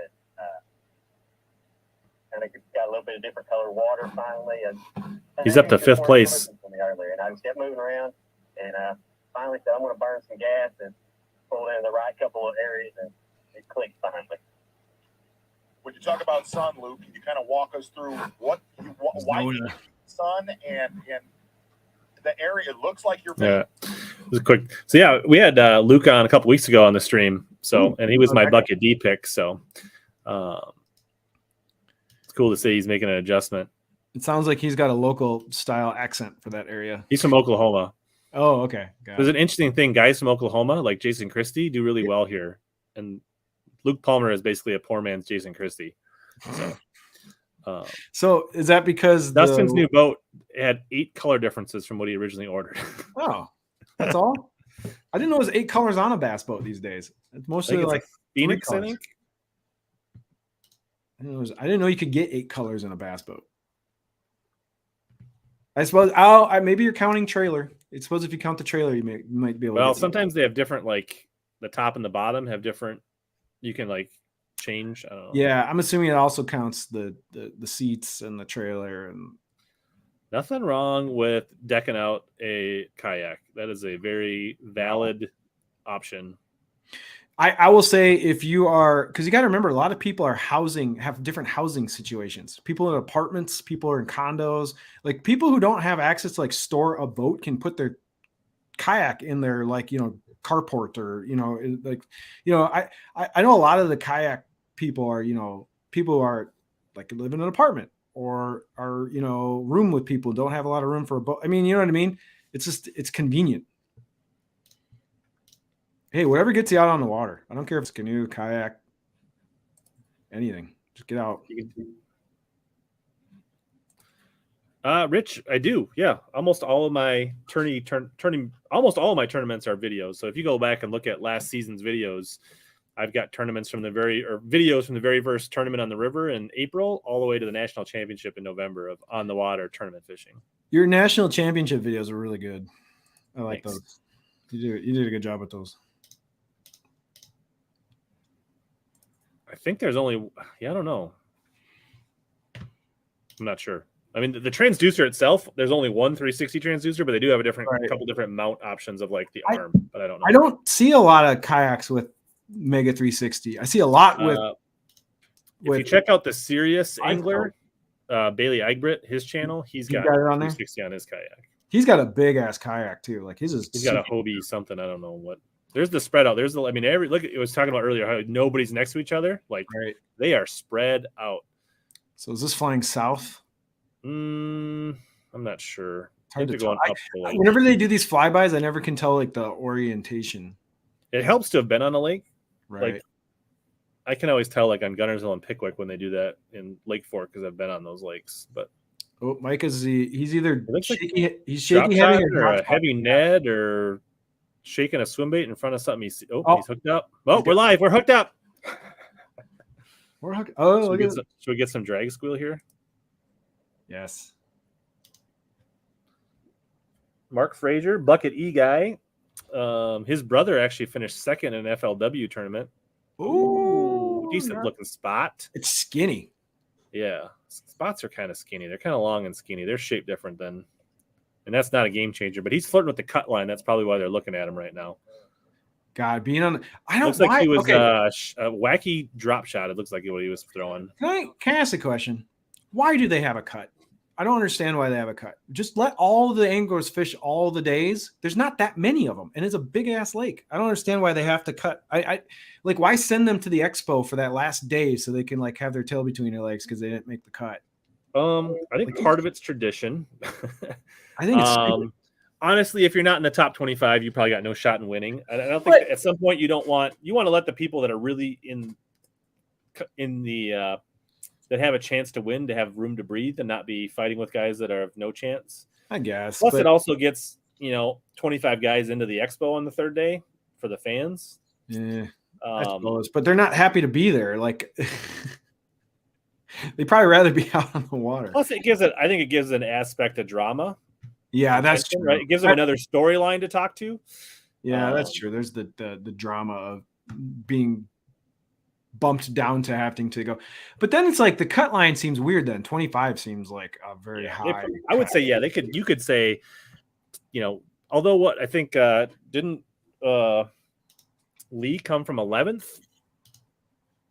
I don't know.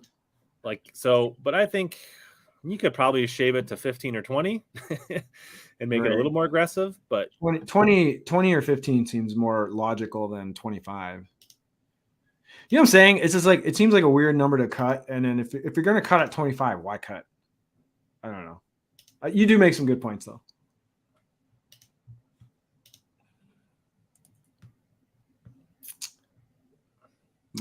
Chris, I think guys stand in kayak. The new kayaks are really stable. I see guys standing and fishing all the time. If you watch some kayak videos, they spend a lot of time standing. I will say though, it kind of depends on how you're built as an individual too. Like if you're a big dude, you're gonna have to get a pretty big, expensive kayak to support your. But big and expensive. Even if you get a 12-foot Hobie, still a lot cheaper than a 19-foot Bass Cat or Phoenix or anything else. Like, yeah, that's true. That's true. But you can't get away with the 9-foot roto molded, one at Shields for $400. You're not standing in that one. But if you're going to spend 2-3 grand on a kayak, shouldn't be no problem standing in it. Yeah, they're getting way better at that stuff, especially when you have it fully loaded out too. Like you can have a lot of weight in that kayak and then still be able to stand up in a lot of the nicer higher end ones. 6'8", 300 pounds. That is that's like NFL size, dude. That's like a defensive line. That's the corn-fed Iowa. Scott Martin was all over this morning on the Fox broadcast. They had him on constantly. Yeah, he was on him, but they were showing clips of his dad. They had Bill Dance on, and they were talking about Scott Martin. I just don't think he's been catching them. That's why they have, or maybe he's gotten to a part of the lake where they can't get a feed. That's another thing, right? We didn't see much of John Cox either because I don't think they could get wherever he goes. Who knows? Yeah. But yeah, Dude, Welter's been holding on to first place for a while here. Oh, we got Brian New. Brian New's hooked up. He's That's doing probably was just a little bit ago. These guys are doing a lot of finesse. Oh, he said he's got a big largemouth out there. Oh, here we go. This could be a big one. This could vault him up. Yeah, he's got a small bag, right? Whoa! Monster. Got people cheering in the background. Dude, that is a big fish. That's like what, 4 or 5 pounder. That was cool. Let's watch what he gets rid of here. I don't think you spent 200 yards of a boat dog. So, you know, if I've got a live well at 2 pounders and I catch a 4 or 5 pounder, I'm not weighing them. I'm just throwing them in the box and getting rid of that 2 pounder. Right. Why is he weighing that? You know you're keeping it. You know what I mean? Oh, and he's using those ardent balls. Those things never keep the weight. I used to have those. You set the weight on the little ball, but when the fish crash around, they mess them all up. Like you take it out, it doesn't actually work. Yeah, he's gonna pull out like a 1.5 pounder probably here. He's using the pool noodle thing. You see that? I did that on Leech Lake, but I don't use it like on when I don't feel like it's that's a 3.5 pound 3 pound call at least. Oh yeah, he's stoked. It looked like he finesse worm. Oh, he's wacky rig. Shocking. Is that a weighted wacky or a wacky? It looked like a wacky. And he was throwing like a white one. Yeah, it was a really bright color. So it's almost like he was. Livesay is like way up somewhere. He's at. He's in the dirty water. So yeah, those look like Minnesota docks back up there. See that? Yeah, he's in dirty water too.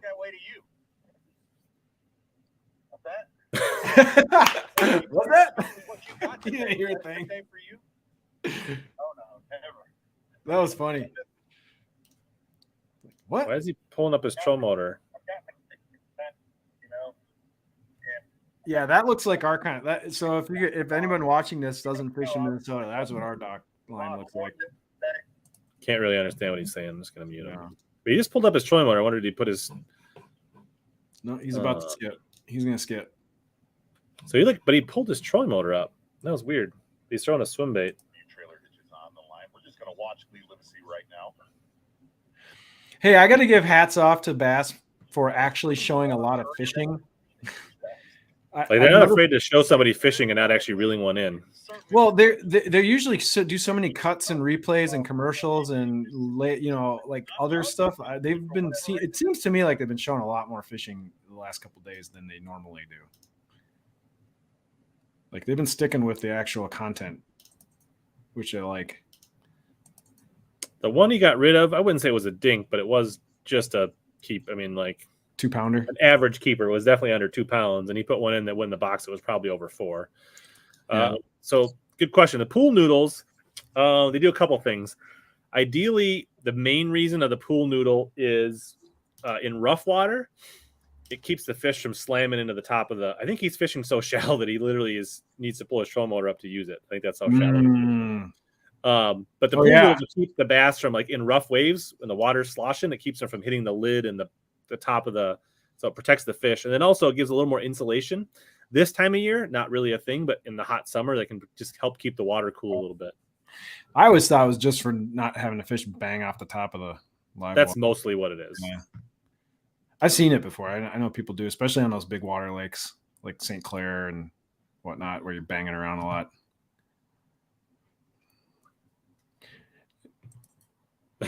He says Russ makes a 19-foot boat look like a kayak. Dude, I pull up that I do that pulling motor or pull that trolling motor pull up trick all the time. I always have my depth wrong. Because I fish a lot offshore, so my trolling motor is usually set a little deeper. And then when I go up and fish shallow, I always regret it.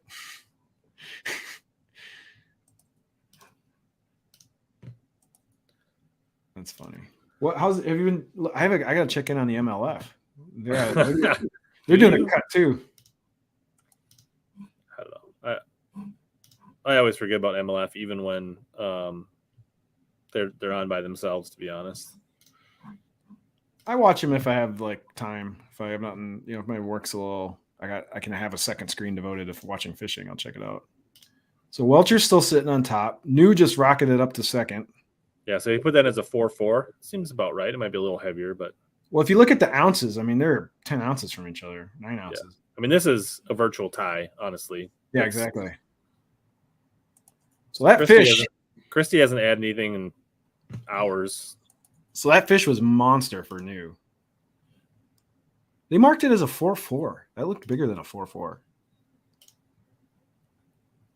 Maybe I'm wrong. Chris says Neil is in the lead by 6 pounds. I tend to agree, Mr. Bass, but I don't even really care that much when I'm like, even with fancy fishing, I still haven't watched it that close. Right. Yeah, Ott's not having the year he did. Ott won 2 or 3 events last year, and he's just struggling this year. Yeah, he's not doing great this year. Charles says the needles also help keep the fish calm. How do you know that? Do you ask the fish? Do they tell you? Charles can talk to fish. You take that back, Brian. You don't know. Do the bass fill out a survey after the tournament about how their experience was? And you're like, well, you don't know if it keeps them calm. Boyd's on camera.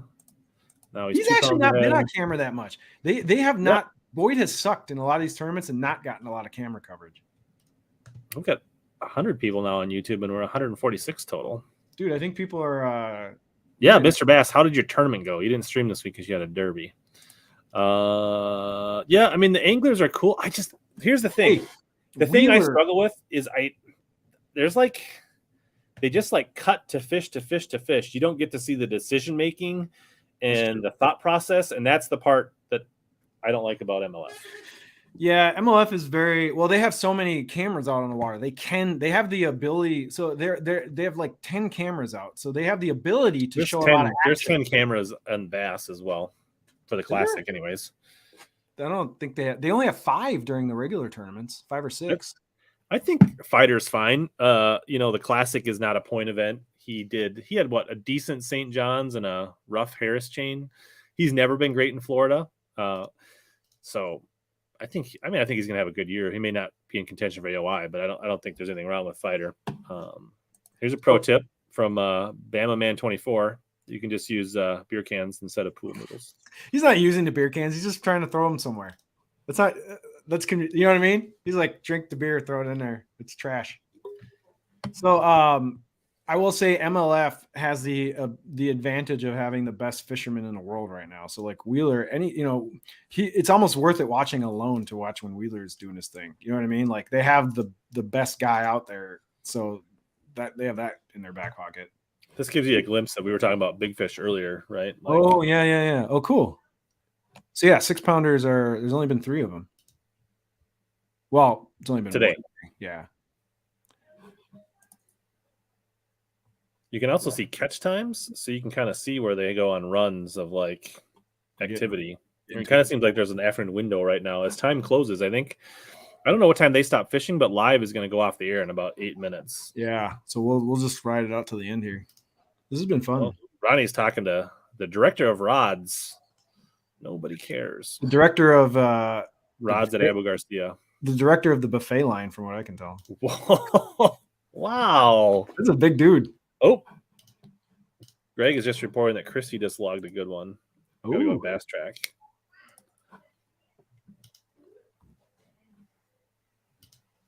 So it hasn't registered yet, so we'll watch this. Do you think more MLFers will come back to Bass? I think there are some, right? Like this first Open, there was Poche and Burge and a couple other guys literally were like fishing the Open in Florida, and they skipped practice for the stage 1 BPT. Right. And like, why would you be fishing sure, if they're trying to win to make the Classic, right? Sure. But if you're fishing the Opens, you're more than likely trying to, if you have no conflict, sure, you could be fishing the Opens just to make a Classic or make extra money or whatever. But like, if you're willing to skip practice for a BPT event, for an Open, you're probably trying to make the elites. I also think that I think MLF did something smart. Well, BPT did something smart about like letting the BPT guys go fish the MLF Pro Tour events, because then they can fish more events and it keeps them like less interested in going to the Opens. Do you know what I mean? So like I think a lot of those guys that are fishing the BPT plus the MLF Pro circuit, maybe they don't have time to go fish the opens. Like fishing those two circuits alone is like, pretty time consuming. Yeah, Live Mix isn't loading. They said it was on Live Mix that he got. So some of what the other person said, they had Scott Martin was all over this morning, so they're probably put him on Live Mix this afternoon to give some of the other guys more time this afternoon on Bassmaster.com. So who's on the bubble right now? Let's look at the bubble boys. Why is I was hoping that Live Mix would show so we could see 970 people watching the Live Mix. That's pretty good. Come on, I'm trying to get it to load here in the background. So like watching multiple live streams and streaming yourself is a bandwidth killer. Wes Logan is your bubble boy unofficially, and Brandon Cobb, who's a local favorite, and he's got a 6'10". Ooh. But he's got 3 2-pounders and 2 good ones. I mean, he had a bad day yesterday, so that's why he's in this position. He only had 11 pounds yesterday. So he's a guy, makes the cut. Jay Powell, these are big names, guys that thought would be in contention to win here that are right on the border of Hackney also, right? So you got some big names, John Cox. These are all guys that were favorites. Oh, if you look like Frazier, Hackney, Shyrock, all of those guys have pretty light bags, and they're only a pound and change out of the cut. So any of those guys catch one more decent fish. So whereas like somebody like Cobb, who's got 16 pounds, he's got a big. He needs a really good fish to make up any ground. But these guys that have 9 pounds, 7 pounds, they catch a 3-4 pounder, they're gonna go way up. Yeah, you could see Shyrock, Hackney, Frazier kind of leapfrog. Taylor Smith, he's the top nation guy, I think, right now. He's in the cut. That's all unofficial. Like the thing is, the weights are so tight that plus or minus a pound or two, right? Like, so is it a big deal if a federation dude like Taylor Smith gets into that cut? Like, is that I think it's a big deal if he makes the Super 6, not just making like. There's Swindle skipping his. Ooh, he's such a good skipper. Swindle's skipping is so freaking. Mag drafts are not that hard to skip, though. Yeah, they actually skip really well. All right, yeah, but he is good. Back out on Mark Frazier. He's jerking. Jerk, pause. Jerk, pause. Oh, that's Brock. That's not Brock Mosley. No, Brock Mosley was way up a creek, and I'm pretty sure that's not Brock Mosley.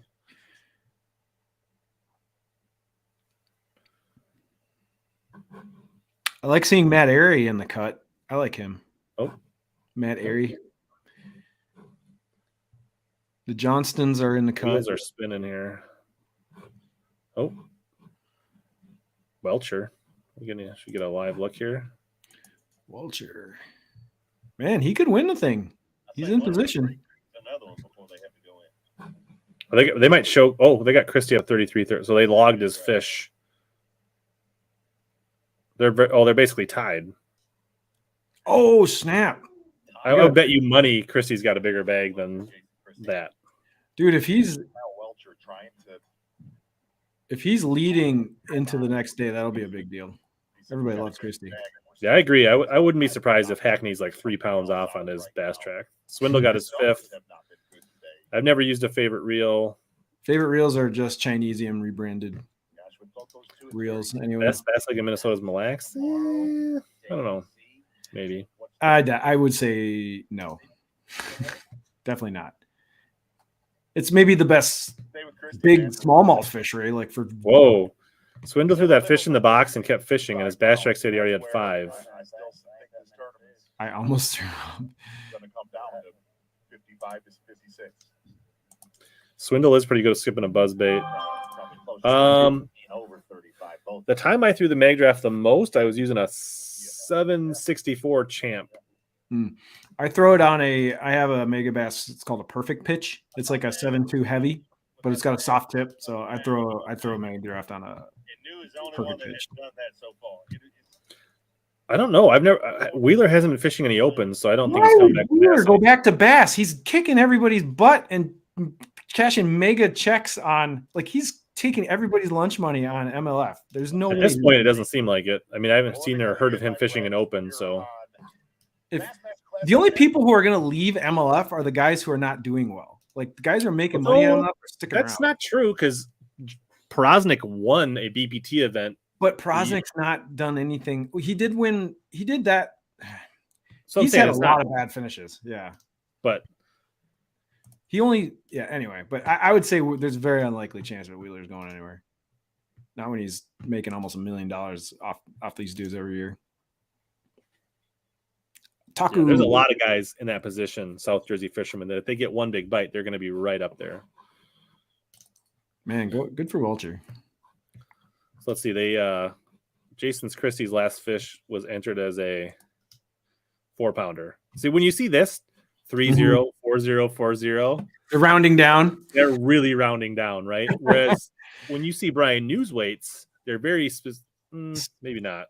Okay, that one he caught though, that they marked the 4.4 looked bigger than 4.4. We saw that one live.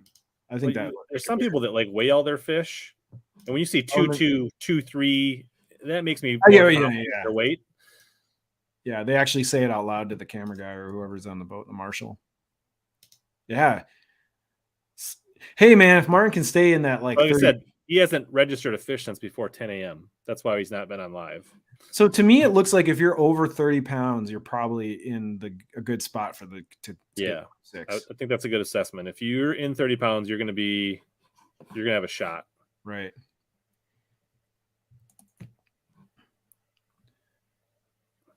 So there's going to be about 10, 12 guys. I think the bubble has changed. The bubble's changed. Wes Logan's still there. No. He was in the cut. Oh, yeah. Buddy Gross leapfrogged him. Yeah, he dropped down. He dropped out. Or somebody else did because now Taylor Smith has dropped. Maybe Matt Airy. No, Brian Schmidt. He moved up with a 3.5 pounder. He was the guy that was just out. He just pushed several people down. Ooh, snap. Schmidt, he's a missile. Brock Mosley just caught a 2-pounder. Chris Saldane with a late almost 3-pounder.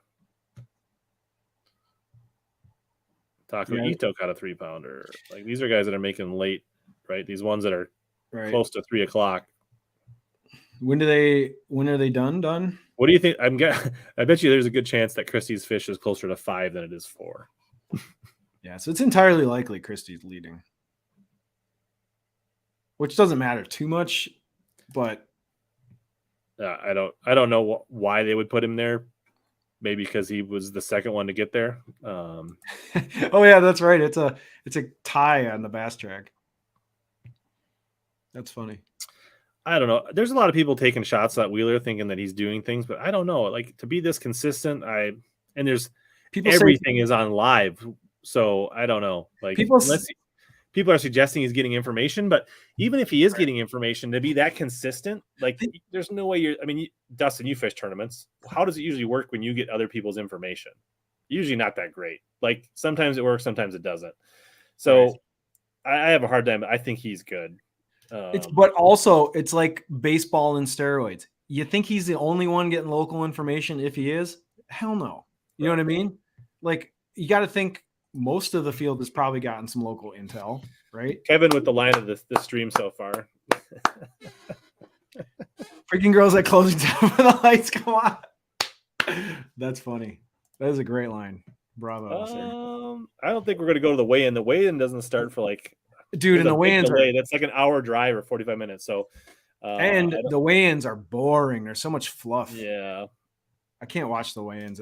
I'll watch for a few minutes and then I'll get bored. We probably could stream over the weigh-in to fill the time, but I don't find the weigh-ins all that compelling because they sit and talk about their sponsor and blah blah blah, and you got to listen to what's his name, Pad everything, Mercer. I don't mind Mercer, but there's a lot of dead air he's got to fill, so he's just blah blah blah blah blah. Yeah, a jerkbait I would add to this, Tom. But yeah, it's a good stuff. I would say the wacky Senko seems to be like the one thing everyone's and Jordan Lee wanted on a stick bait mostly last time. So the swim bait, then the Senko, and the jerk. They're officially done with coverage. Can you go does live still go? Like the live mix is over too. Wah wah. They kicked us out. You can switch over to MLF. They're live. Ugh. They got 2 hours left of their final period. So this is the top 20 go to the knockout round on this one. Yeah, I wouldn't doubt if Wheeler pushes the limits, but I don't think Kyle would go to MLF if he won the Classic. It was interesting. What makes you think that? That's an interesting take. Yeah, it's weird.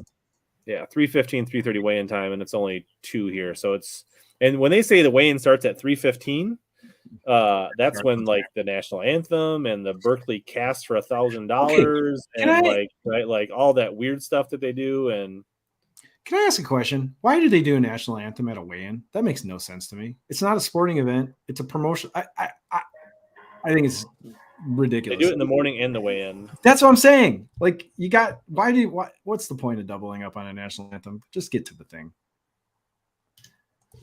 Not a bad call. I think, well, he's been here before, right? The last time they were here. Yeah, if anyone, I will say last time Wheeler or Christie was all in on fishing shallow, spinnerbait, doing that thing. Right. And this time he appears to have a more he's doing a lot of different stuff. Or more versatile. He's got kind of a 1-2 punch. So, and he had the majority of that bag on a spinning rod fishing the guts this morning. Mm-hmm.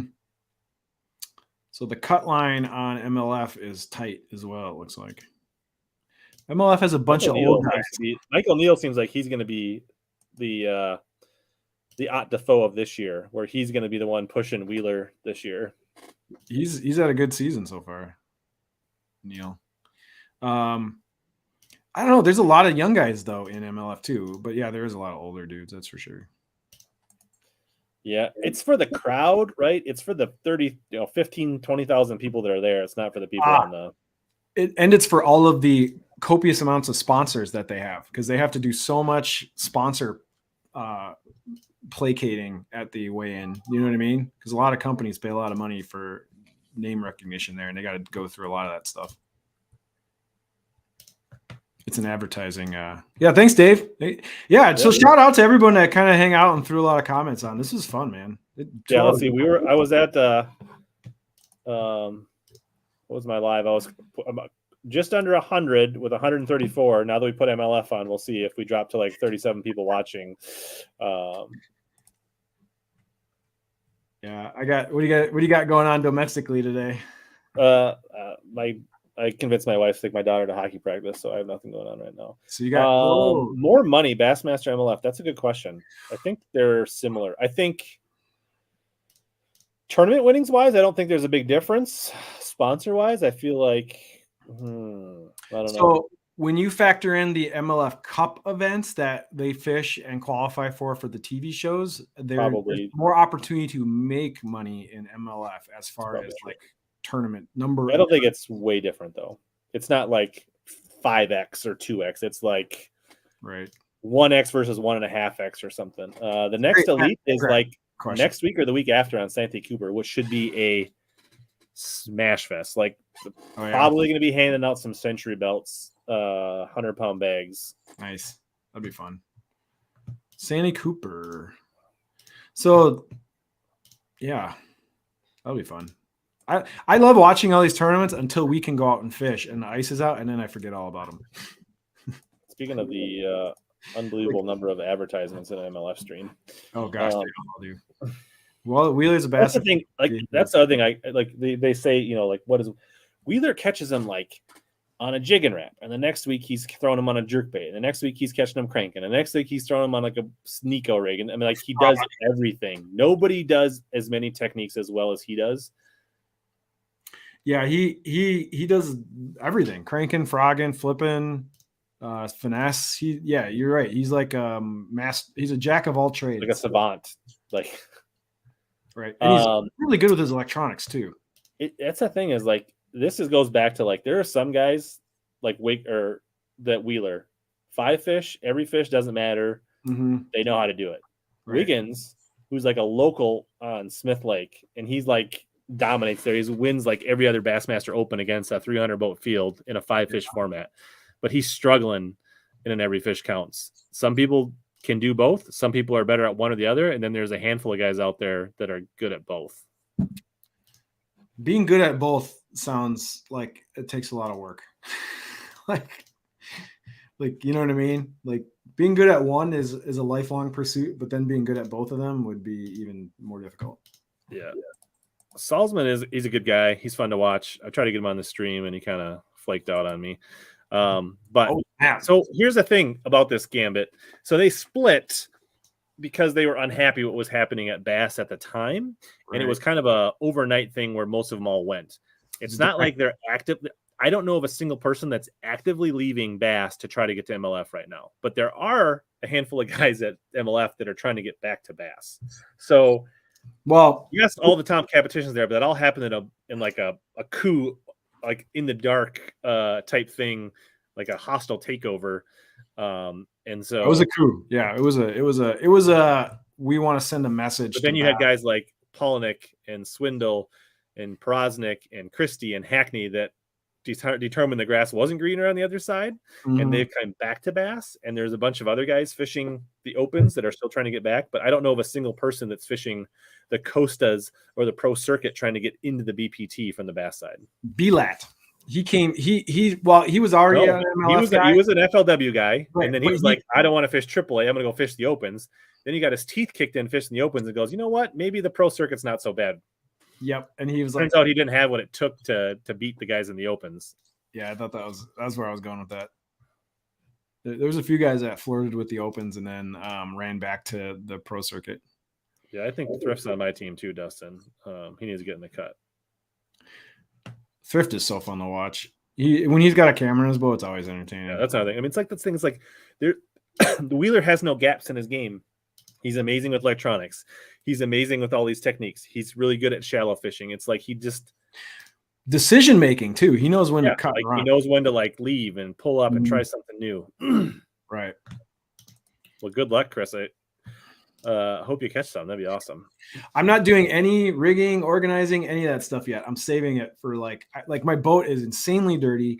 I basically put my boat away in the fall and didn't touch it. So I got to like do the full waxing, buffing, clean the carpets, all that stuff. So I'm kind of saving that. And then I have a whole bunch of tackle I need to go and sort and organize. And I'm kind of waiting. I know like the next month is going to be kind of a lull. So I figure I'll just get all this stuff done in the next 3-4 weeks. Yeah, Heron's one of the guys that didn't even catch a limit yesterday, which that's surprising. But he's having a decent day today, but he put himself too far behind the 8-ball yesterday, which that was surprising. I remember talking to somebody who was saying like, well, at least Heron will be a safe pick. Guess not. So wait, let's do something nobody does. Look down on the bottom. Who's like bringing up the last 4 or 5 spots? Who's Keith Kuma from Minnesota, one of our own. Where's he from in Minnesota? Brainerd area. Oh, okay. I don't know at all. Ray Hanselman Jr. He won every event in the Toyota Costa Series in Texas and the championship in 1 year. He like won 4 coastal level or 3 level coastal level and then won the championship. Has been okay on the elites, but not great. Shane Powell, he won the Eufaula event for the team championship. He's like a lower Alabama Eufaula hammer. And then Matty Wong is your Bass Nation champ. Drew Cook, he probably wishes they were getting on the beds. Shane LeHue, he's a South Carolina or North Carolina local, so this is surprising. Polnick, that's surprising that he has not done better. Matt Robertson, there's Jared Miller. Okay, let's talk about Matt Robertson real quick. Not to like talk crap about him, but like when I've seen him do his thing, like on the little coverage he's had, I can't figure out what kind of angler he is. Like, what does he do well? Like, what's his deal? Offshore finesse is probably his main strength. I mean, he's a personality and he's funny as well. Throwing Kitex type swim baits, I would say that's where. Okay.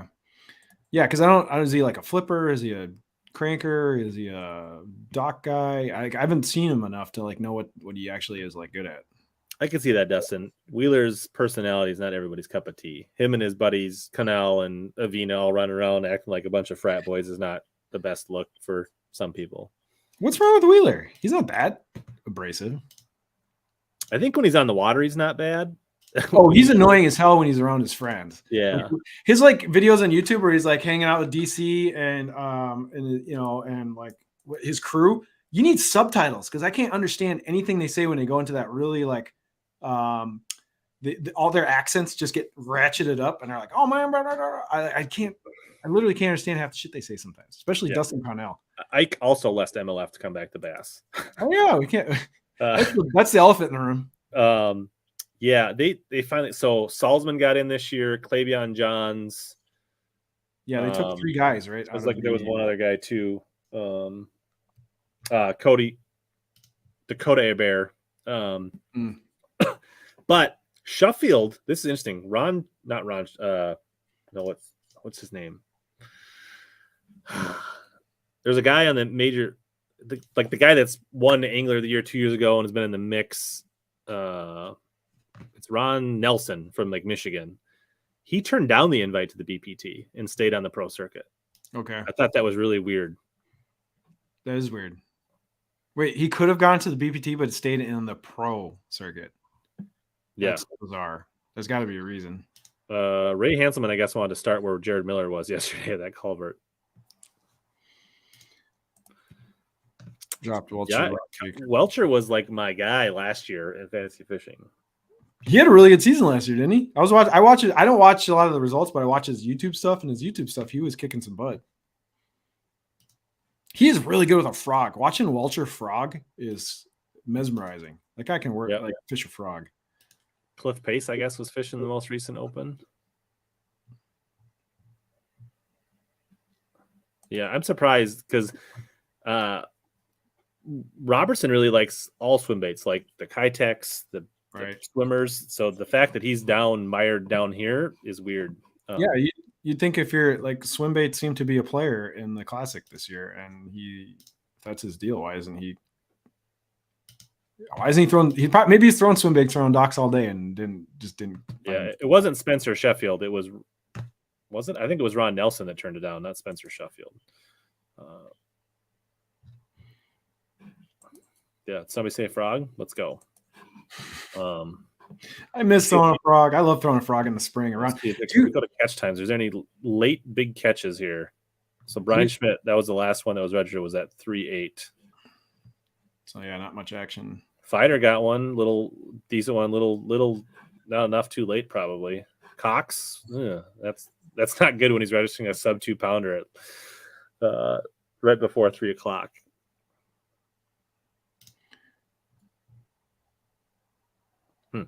Yeah, not much has happened in the last 20 minutes. There's Neil hooked up again. He's catching them. Well, that's surprising to see Shryock up there. Yeah, he usually sucks. Not a spot guy.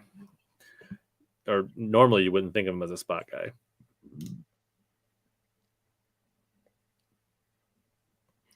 Actually, now that Bassmaster Live went down, we're getting more viewers coming on right now. This is my kind of fishing. Little chop, offshore, spinning rod. This is like my comfort zone right here. What he's doing. Like this is when I go out fishing. This is what my view looks like most of the time, except for smaller. Yeah, out in the wind. Out in the wind. Yeah, I think it might have been the time commitment for Ron Nelson. Like also, right? All these BPT events take like 8 days to fish. Plus practice. They're like, you know what I mean? You have like 2 or 3 days of practice, and then the event runs for like 6 days.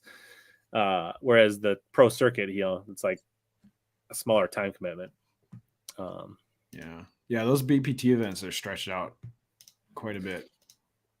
That's the thing is they haven't been cutting people. They wait till people naturally leave, so they haven't really stuck to their words about the point. So it's a little gray, like they keep moving the target, which is I would be super pissed if I was a pro circuit guy. It looks like he's got like a Demiki rig or maybe a drop shot, and he's kind of like stalking. He's looking around. Yeah, he's just looking for him. He's looking to drop right on their heads.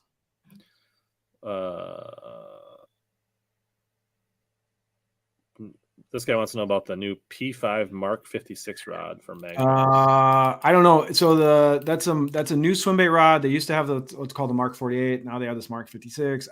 I'm guessing it's designed literally to throw mag drafts. I have no idea. Swim bait rods are not I do not like to talk about swim bait rods because I don't know much about like what makes a good swim bait rod for what baits. It's not my wheelhouse. But it doesn't matter anyways because those P5s are not coming out until Christmas. So You got a lot of time to think about it. Ike being the classic next year. Yeah, I was gonna look up. He had a abysmal St. John's tournament and then a pretty decent Harris chain. I'm trying to pull up the AOY. So he's got to basically finish in the top. I don't think he's fishing any opens that I'm aware of. So that means he basically has to finish in the top like 37 or 40 AOY points. So top 30-ish gets you into the classic? Top 40-ish. It's closer to 40 usually. By the time they do all the double qualifications and everything, it's usually right around top 40. But you'd try to be closer to like 35 or Our buddy, so right Josh, now, our buddy Josh Douglas is probably not even close to that. He had a rough two tournaments to start out. yeah. So right now, this is about where the cut line is like Felix Pipkin's Cruz right in here. So even Christie, as of now would be slightly outside. Who's leading? So that's at like 100 and let's say 120 points is the classic cut line. David Mullins is leading. Oh, so yeah. he's basically had back-to-back top 10s. Right. Cox as well. Cox is So kicking. those are the two guys with back-to-back top 10s. So they actually got a decent little gap. But here. Ooh, who's last? I like looking at the bottom. Just I don't know. I have a morbid curiosity about it. We should. I am gonna say. Let's Or guess who's the worst. I can see him. He's from like Louisiana. I guarantee it's nobody I've ever heard of. It's what is his name?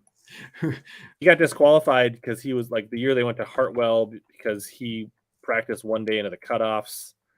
Oh, I remember hearing about that. The guy who got Mike Anelli's in 74th, so he's got about 50 points to make up in the rest of the season to be in the classic. Hudnall, Derek Hudnall. Oh, look at you. He's got a He's averaged basically 9 from the bottom in 2 tournaments. Click his profile once. So he has a 94th and a 90th. So he dead last and 4 from the bottom. And he's got an ugly jersey. Paul Mueller, Kennedy. Mueller's good. Welcher. He's good. Last year was literally in contention for AOA, and he's in the bottom 6. Yeah. So there's some hammers down the bottom there. Jockimson. Douglas at 77. Douglas is just a few points behind Ike and Ellie. There you go.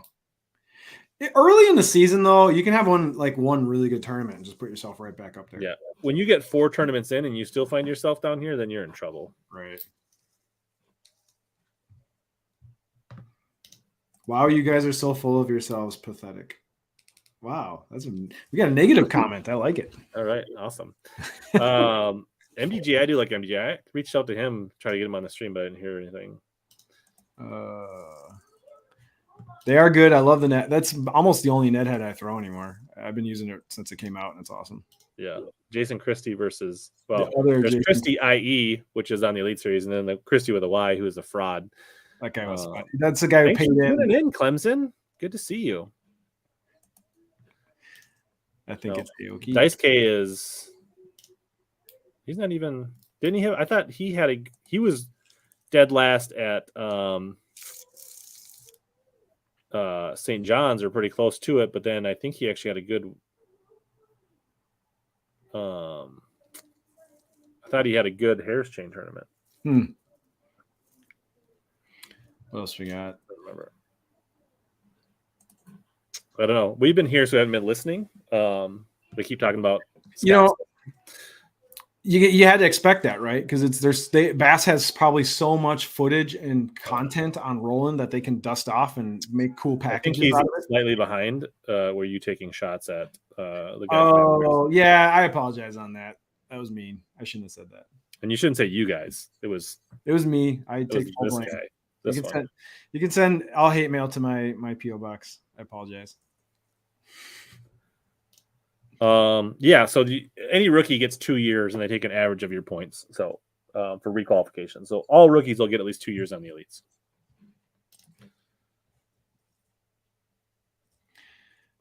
Jacobson is in trouble to requalify. Yeah, he's been in trouble for a while. So, and he's not doing great again this year. So he's got to step things up once they get out of Florida. Funny. I like Carl. He's awesome. Everyone seems to love him. Yeah. Thanks for checking in. This is great. We've had a steady stream of comments since we started. So that's pretty great. Thanks for everybody for hanging out. I had not heard that Rollin Chilling wants with to us. get back into it. Oh, he did a whole video on how he wanted to, but financially he couldn't find any backers or sponsors that wanted to put money into his. He made a whole video Basically, he about didn't it. want to spend his own money. Not that he couldn't afford to it. He just wasn't willing to put his own money up. Right. He basically said he couldn't get title sponsors that wanted to back his re-entry into the elites. He could get in if he wanted to, but he didn't want to put all his own money into it, which is that's a fair thing to think about, because it is a financial drain to go fish those things, especially when you're his age, right? And might not make your money back. That just kind of shows you why our sport isn't quite mainstream. Our favorite sport is like not ready for prime time. Yeah. No, yeah. If you go back, he made a video and a lot of people were like, Roland can't find any sponsors that, he's made so much money for all these companies. Like, he can't find any additional sponsors, right? Because he doesn't to like give up the sponsors for all the other things he does, because he wants to keep that money. He doesn't want to spend any of that money on tournament fishing. He didn't get to where he was by being bad at business. You know what I mean? So I'll defer to him making good decisions financially for himself, because I'm sure he knows what the risk reward is, right? Yeah, for sure. Matty Wong is easy to root for sure. He's a cool guy. He's got such a laid back. I mean, maybe it's that Hawaiian, thing of being very laid back and soft spoken and kind of chill. You know what I mean? He's got that whole. It's a surfer thing, right? I work with a bunch of surfers in my company, and they're all kind of like that. It's that I don't know. Yeah, Matty Wong's got a high ceiling. As long as you can catch them. That's good. Brian New logged a 319 catch for 2.8. He must be on a late flight, or he punched something in as he was coming in. That's got to be a call then, right? Obviously. Yeah. So where's that put him? So that puts him that's a 3-horse race. There's to a virtual tie atop the leaderboard. So if you are watching the weigh-in, those are the 3 you got to watch to see what they actually come in with, because that one of those 3 are probably going to be leading it, unless there's someone who's really sandbagging. Yeah, I'm just looking. I know if they thought Hackney was sandbagging, but he'd really better be. I mean, he's gonna have to be sandbagging just to get in a cut, let alone be in contention. So, right. So you could have a pretty tight day tomorrow between 4 or 5 guys that are all in shot of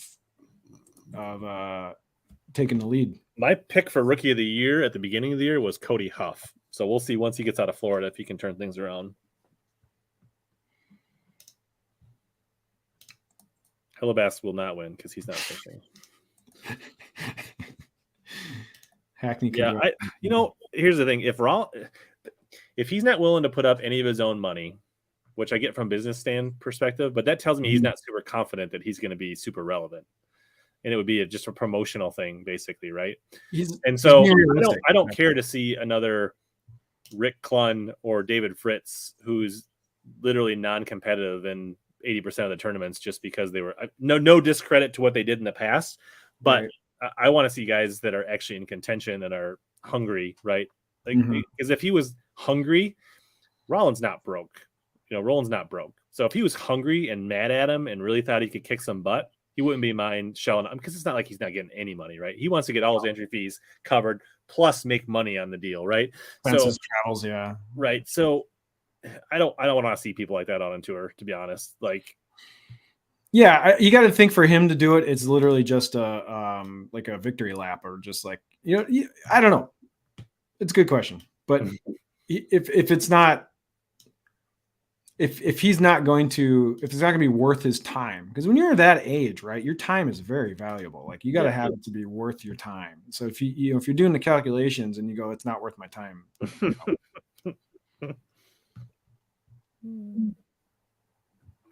Chris McCluskey just sent me a DM on Insta. What's this? Oh, sun hat.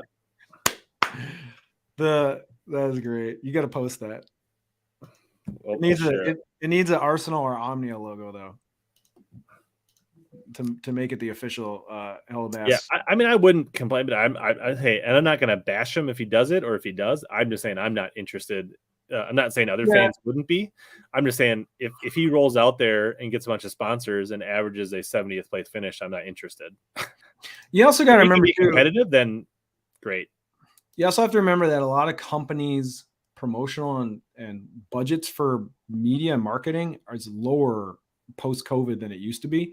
So like these companies that backed Roland in the past probably have to make really hard decisions about where they're putting their dollars nowadays. Do you know what I mean? And like, I think that they'd be better off spending their money on Roland to do with his YouTube channel. Someone says Brian doesn't like fishing tournaments. I don't hate it. I'm not okay. I'm not super into like the competition of it. Like I want to win. I go fish tournaments to hang out. I'm like one of those. I like tournaments of the social aspect. I get to hang out with my buddy Josh. I like the guys in my league. It's a night out away from kids. You know what I mean? To me, I like tournament fishing for the like experience of it versus like actually competing and winning. I don't really care if we win that much. I just like, to me, it's just fun. If it's fun, I'll do it. You're not like me. You don't get mad at the fish like I do. Yes, that I don't. If I lose one or I don't fish well, I don't get too upset about it. I look forward to the weigh-in beers. I'm one of those guys. Like I'll fish hard. I'll try to do my best, but I'm looking forward to the weigh-in beers and BSing with everybody. I only like weigh-in bins if I win. Weigh-in beers if I win. Yeah, I agree. Like it'd be like when Jordan came back and played for the Wizards. Exactly. That's a great analogy. Although Jordan could play still pretty well when he came back for it. It wasn't terrible. You and me both, Stephanie. That would be sweet. You came close. A couple times. You were close. One of the most. I would just send in your own requests, Michael, if you haven't already. They always like to get customer feedback on stuff to carry. Yeah, honestly, Omnia is always looking for suggestions. So if you just message Omnia or talk to Pete or Kip or Jacob, any of the guys at Omnia, and you're like, hey, can you carry this brand? They will look into it. They're picking up a lot of niche products that were requested by people that aren't super mainstream. It's like we were both like, what are these? It was like Bay Rat lures, and neither one of us had ever even heard of it. I thought you might have heard of it, and when you said you didn't hear of it, I'm like, okay, that's very niche then. Sadly, I don't get enough weigh-in beers, Taylor. I'm not that good. So you don't. Hey, I have one. Last year was the first year me and my partner didn't win any tournaments. So we usually pull off a win once in a while. Me and my partner. I don't know if Wheeler would be as dominant, but he'd still be very relevant and very good at five fish. I got to read this. If Wheeler were here on the elite side, five fish, would you be dominant? He was really good in MLF. And in the year he did fish when he won like one of the three he fished in the super tournaments when they combined them that COVID year. Right. Yes. New cover Nico. I don't have no idea what that is. Look it up. Cover Nico Jimmy. I don't even know what that brand is. I'm guessing it's Gamakatsu. Oh, Gami. Cover Nico. I'm gonna look it up. So just a Nico hook with a with a keeper. Oh, that's weird. It looks like a walleye hook. It's like a cover Nico. I get the way you're supposed to rig it. The swivel's interesting. It must have to go through the plastic of the bait. I bet you it goes out the other side. So it's like a Texas rig Nico. Yeah, I'm guessing you run the worm through it and then the line ties out the back side of the plastic. You know what I mean? I guess that's the way you do it anyways. Oh no, yeah. I mean, you can do that with the chicken rig. I mean, I guess it's chicken rig-ish. You're right. Yeah. It's different. All right. Is Roland really retired though? He seems to work hard. Like he's making content. They have that marina that they run. He doesn't seem all that retired. Yeah. You know what I mean? Like Roland seems like a pretty active dude for his age. Like he ain't sitting around golfing. Just send him a note. There's not that many people there. Yeah, Omnia has a pretty small crew of people that actually work there. I think it's less than 10. So, just shoot. They answer. So if you want to reach out to Omnia, just shoot them an email. They have like a hello@omniafishing.com email. You can just, it's like a generic inbox to all of them. Or you can reach out to them on Facebook. If you're on Facebook, you just message Omnia and they have a customer service guy, Kip, that answers all those and he can pass along any notes. So there's multiple ways to get a hold of Omnia. Facebook, email. Yeah. The other thing is they are tight for space right now. They're working on expanding again. So they're literally don't have a ton of space to add SKUs right now. Wheeler just got one. I think they might move. Like they're looking at a new space. I can confirm that they want to get a bigger space. So they may be putting things on their list to add that they may not be actively adding right now. Fair point. I'm surprised Jordan Lee is not more dominant in this format. I feel like he's such a talented young angler. His brother has not been doing very well either. But that doesn't surprise me. But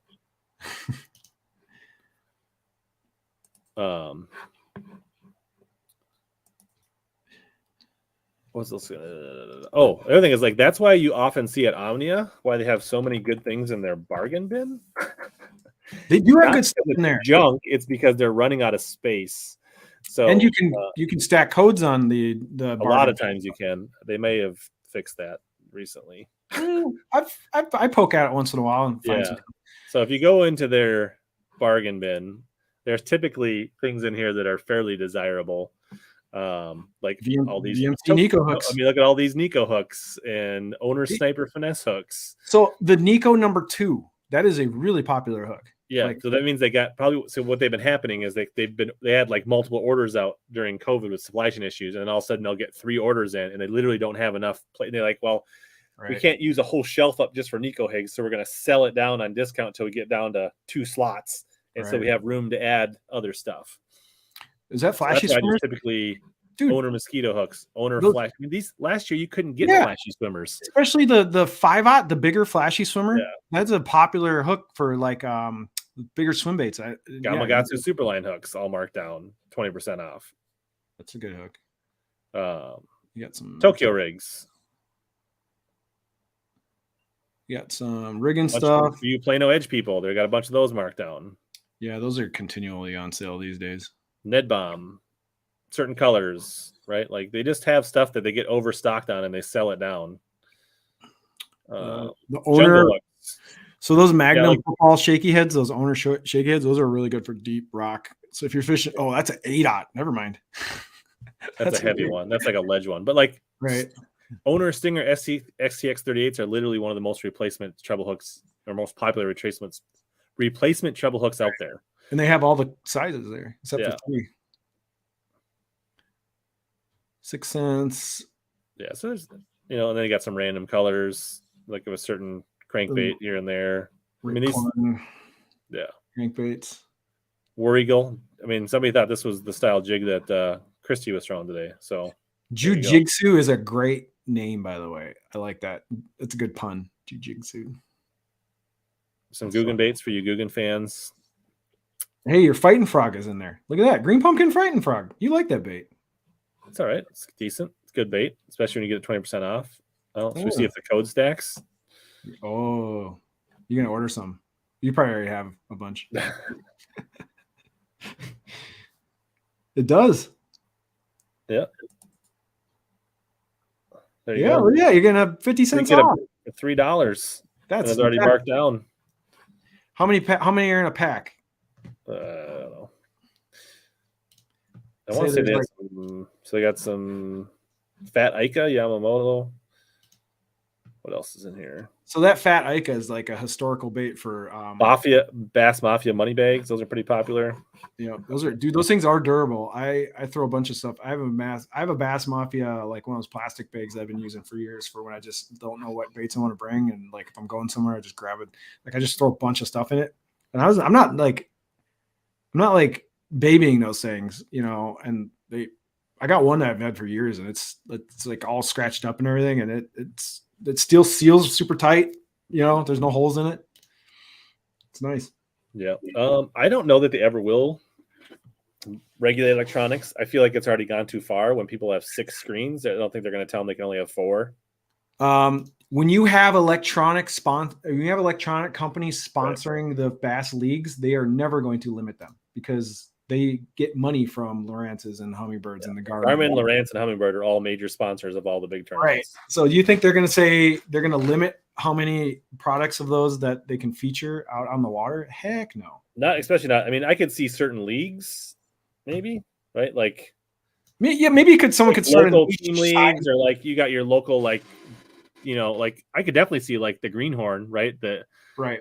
Let's say the Greenhorn Bass League started as a league that was supposed to be for like entry level tournament anglers, right? That's why it's called Greenhorn. I could definitely see like no more than 4 graphs, or no more than a 80 total inches, or 60 inches, or 40 inches of total graph, or whatever. Like I think, but I don't think at the tour level we're going to see that anytime soon. Now maybe they would do it for special events as a promotional thing every now and then, like I don't know, you know, like a throwback tournament or something. But I don't think. Well, I like what Pangrack says on BTL. He's always saying like the top level should be, everybody should be using the latest cutting edge, best stuff out there to show everybody what's capable, right? Like it should be the place where everyone gets to see the bleeding edge. I'm a Coors Light guy usually, or a Michelob Light. I like Coors. At the end of a tournament, I like a domestic light lager.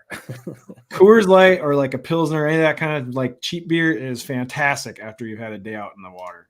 I'm 100% agree with you there. Don't need to be a beer snob after a fishing day. Daniel says things that he has DM'd about, they have later added. Yeah. The thing is, there's so many products out there. They want to buy stuff that people ask for versus just guess, right? So if people are asking for things, they will stock it. Right. Like so if you've done it and 3 other people have, pretty good chance they'll think about it. Exactly. That's why they send those surveys out, so they have metrics around how many people ask. They're very data driven. I'll tell you that. Facts. Nice job, Backlash Pro. Kicking the year off with a second. What'd you win? Get some cash? Rick Clun is a goat. Yes. I don't think is it fair to say he was a goat? Is he still the GOAT? That's a good question. When people are, you can have multiple goats, right? You have to. At this point, we weren't planning on staying on. I probably am going to tap out for a weigh-in. Those are so long. Here's the problem. We should probably take a break and restart it for the weigh-in. Here's the thing. I will be an asshole during the weigh-in because I will make fun of everything because the weigh-ins are so kind of ridiculous. Like, because there's so much like, hey, we got to make all these sponsors happy and thank everyone that you. I'm just saying, I couldn't be nice in a weigh-in, and I don't want to be a dick because part of the weigh-in is like, it goes on forever. They give everybody like extra time to talk at the Classic because it's the Classic. So like at Elite Series weigh-in, they may get like 30 seconds to talk. Every one of them's going to talk for 3 minutes, and it's all pandering. It's all pandering. Oh, my Mercury motor got me out on the day. You know, my Skeeter was the, you know, blah, blah, blah. It's like, it's so much pandering. I can't take it. Yeah. I need to get Gary back on. I keep saying that, but I need to definitely schedule that. So hopefully we can get on and ask him in person. I know there was some supply chain issues with Sierra where they couldn't get those made or couldn't get them in. So I don't know. Oh, you're talking about the Sierra Dobbins rods? Got it. Fun favorite. Yeah. Well, maybe in a few years. He is a pro. He's a pro YouTuber. Yeah. The Fritz sides were 25% off. You couldn't stack the codes with them, but they were marked down. So there was a bunch of Fritz sides on sale too. I think they got a big old shipment of those and had to get rid of some. I think I caught a fish on a flying lure, but I'm not sure.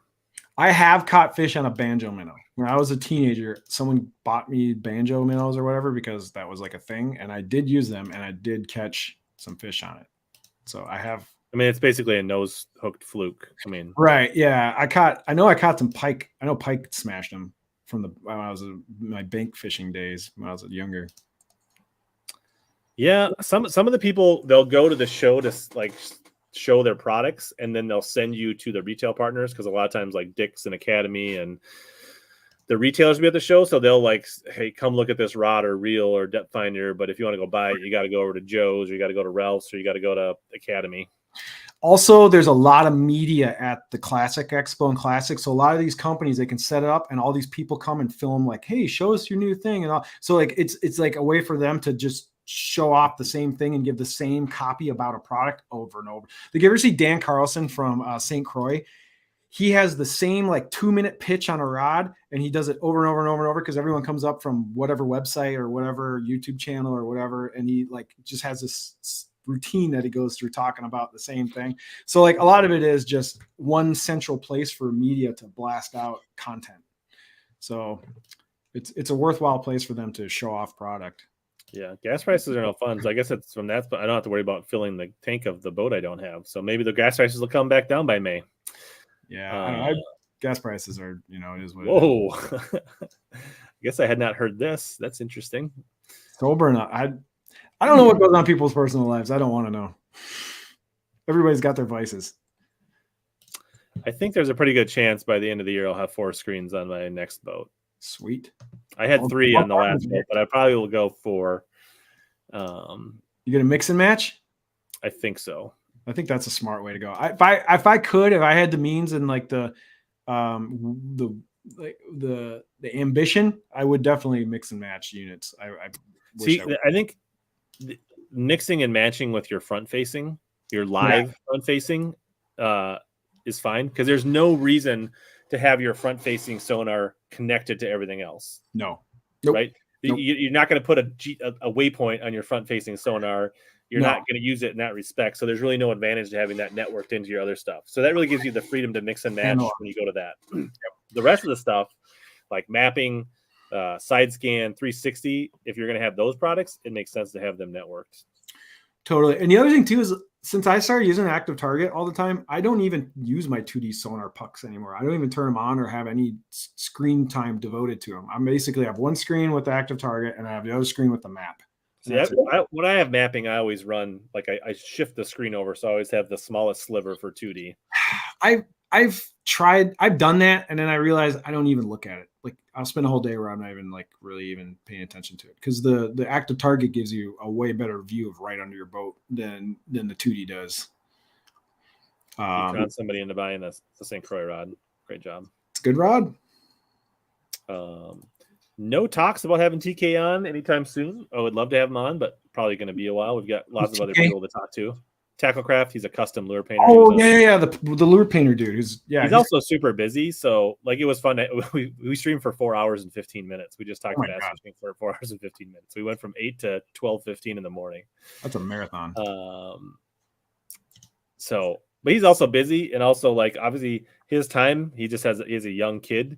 So I don't want to bug him like that often. So, and his time is money, right? Like he's literally, his income is based on how much time he spends painting and building baits. So he's got orders.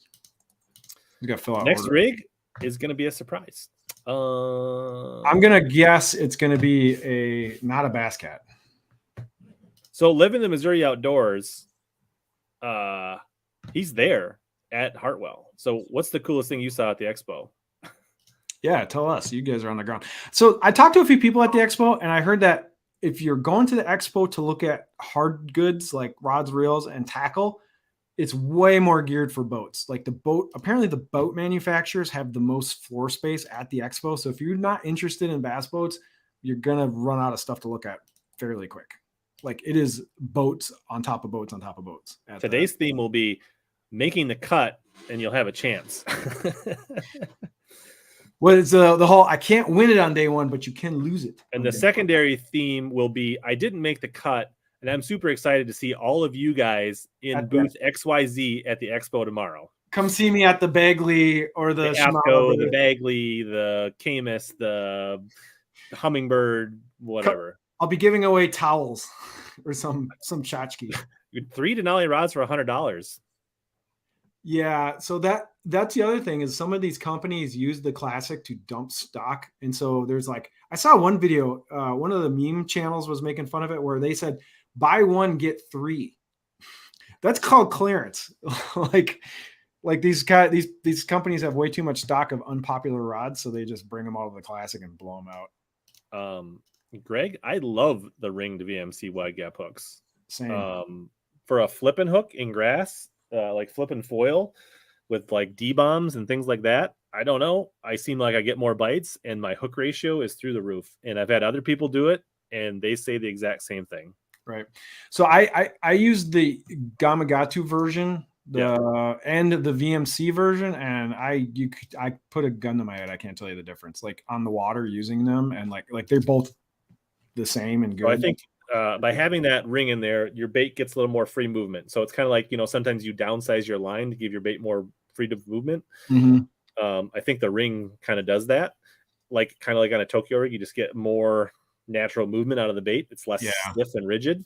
So I think that helps get better bites or more bites. And then something about, I think instead of tying directly to the hook, the hook can kind of rotate and it catches more meat on the way out. I don't know how to explain it, but it seems to work. When I set the hook hard on a fish with the ring hook, like in the grass, I notice where the hook goes is almost always right in the middle of their nose. Like, you know, you got the mouth of the fish, but then you got that meat behind it where it's like that bridge in between the eyes. Like, you know what I'm talking about? Sometimes that hook gets way up in there and comes right through the top. And I'm like, I wonder how close that was to the fish's brain. Like sometimes I've set the hook and I brought him in. I'm like, did I almost like kill this thing? Because the hook is way up in the head. It ain't coming off, put it that way. Like you get some gnarly hook sets with those ringed hooks. It's not the cheapest vice, but there's way more expensive ones. Way more expensive and way more devastating and damaging vices. Like I have a buddy of mine. Speaking of which, this leads into our next question. What are you, the cops? Does your wife go by CJ2? Is that her burner account? No. The total value on my spinning collection is probably around 10 grand, something like that. I don't know. But people think it's not like you buy all these things at once, right? It's a buildup and accumulation over years. You know what I mean? So to me, the raw value is irrelevant. See, you say GOAT like the OC, the name is greatest of all time. Yeah, but okay, here's a question. Tom Brady, is he the GOAT or was Joe Montana the GOAT? They both, like, you can have multiple, like, the greatest of all time should be like in their time. Do you know what I mean? But that makes sense. Time, not greatest of their time. Yeah, but to me, a GOAT, like, that's the GOAT, not the GOAT. Right. I mean, do you know what I'm saying though? The whole like who's the greatest of all time is it's a great debate, but you can't quantify it. I would probably drive 3 to 4 hours even for a day trip to go to the Expo. I think that's about it. Yeah, 3 hours would probably be max for me. If I was going to go more than that, I'd make it a weekend or an overnight. I don't want to travel to go to a promotional expo unless someone's paying me to go there. Like, I wouldn't go there for fun. I would go there to work. You know what I mean? Like, travel. Like, if it was a driving distance, yeah, I would go for fun. But I mean, I think it already is coming down a little bit, right? As I think you can buy the current gen Garmin for a little bit less than the new gen as they clearance it out. But so market research is really important in this kind of thing, and the fishing companies have figured out what the acceptable price point for people is at this, and it's going to stay there. So it's going to be like $1,400 to $1,700 for forward-facing sonar for probably ever. Like, that's the price. If anything, it'll go up. It ain't going to go down. Maybe. You know what I mean? Like, but I guess the way it comes down is that the market gets flooded and you can buy the generation old for used, right? And it still works great. Yeah, if you're looking to save money, you're gonna have to go used. Or you wait till they clearance it out and come out with a new generation. Exactly. So if you want to be on the cutting edge and always have the newest best stuff, it's probably not going to get cheaper anytime soon. I would say it's a safe bet that a lot of live scopes are going to be sold used this spring with the new version coming out. So the one thing with the hooks that they make, they're welded hooks, so there's no break in the hook. So I guess I've never tried it with using my own split ring. Yeah, that's the thing, is the split ring is kind of the same, but not, because I guess I wouldn't go chintzy. I'd go with like a really high quality split ring. The thing is, it's hard to find a split ring because split rings are double thickness. Right. So the double thickness sometimes doesn't freely move through the hook.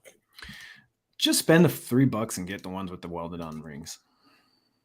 Unless you're absolutely dead set on making your own.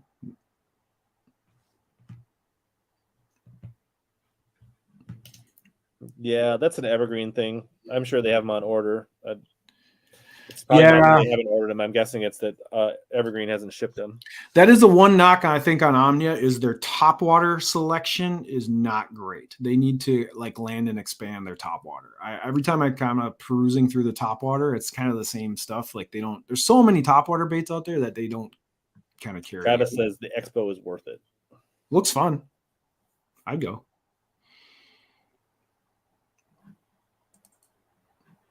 Yeah, if you're in the mood to buy tackle, you're probably going to save some money. If you're just going down there to kick tires and look at stuff, it may or may not be worth it. Yeah, there's usually a lot of good line deals. Like for some reason, Seagar always has like really good classic deals, like 50% off and stuff like that. It would kind of depend if I had anything else. I mean, if I had my own tournament that weekend, no. And I feel like if I don't have a tournament, then my kids probably got something going. I went the first year the elites were in lacrosse. I wouldn't be opposed to it. I wouldn't take time off on my Thursday or Friday to go down, or I might go down Friday night. But I don't remember what it's like. Late August.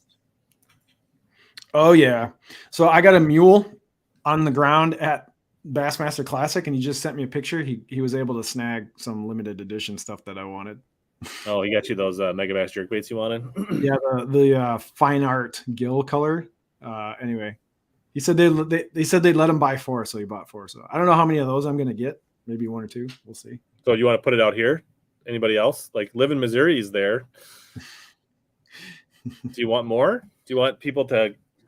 No, more jerkbaits? 1 or 2 is fine. And plus, what I heard is Tackle Trap. So Tackle Trap is sharing a booth with Megabass. Like they bought the same space. Like they're buddying up. So any stuff that is left over from the classic will be probably sold on Tackle Trap's website, maybe Monday or Tuesday next week. So you'll be able to pick up. Michael Neal still drop shotting on fish with the sonar. It looks like it's like Salzman's right on the cut line.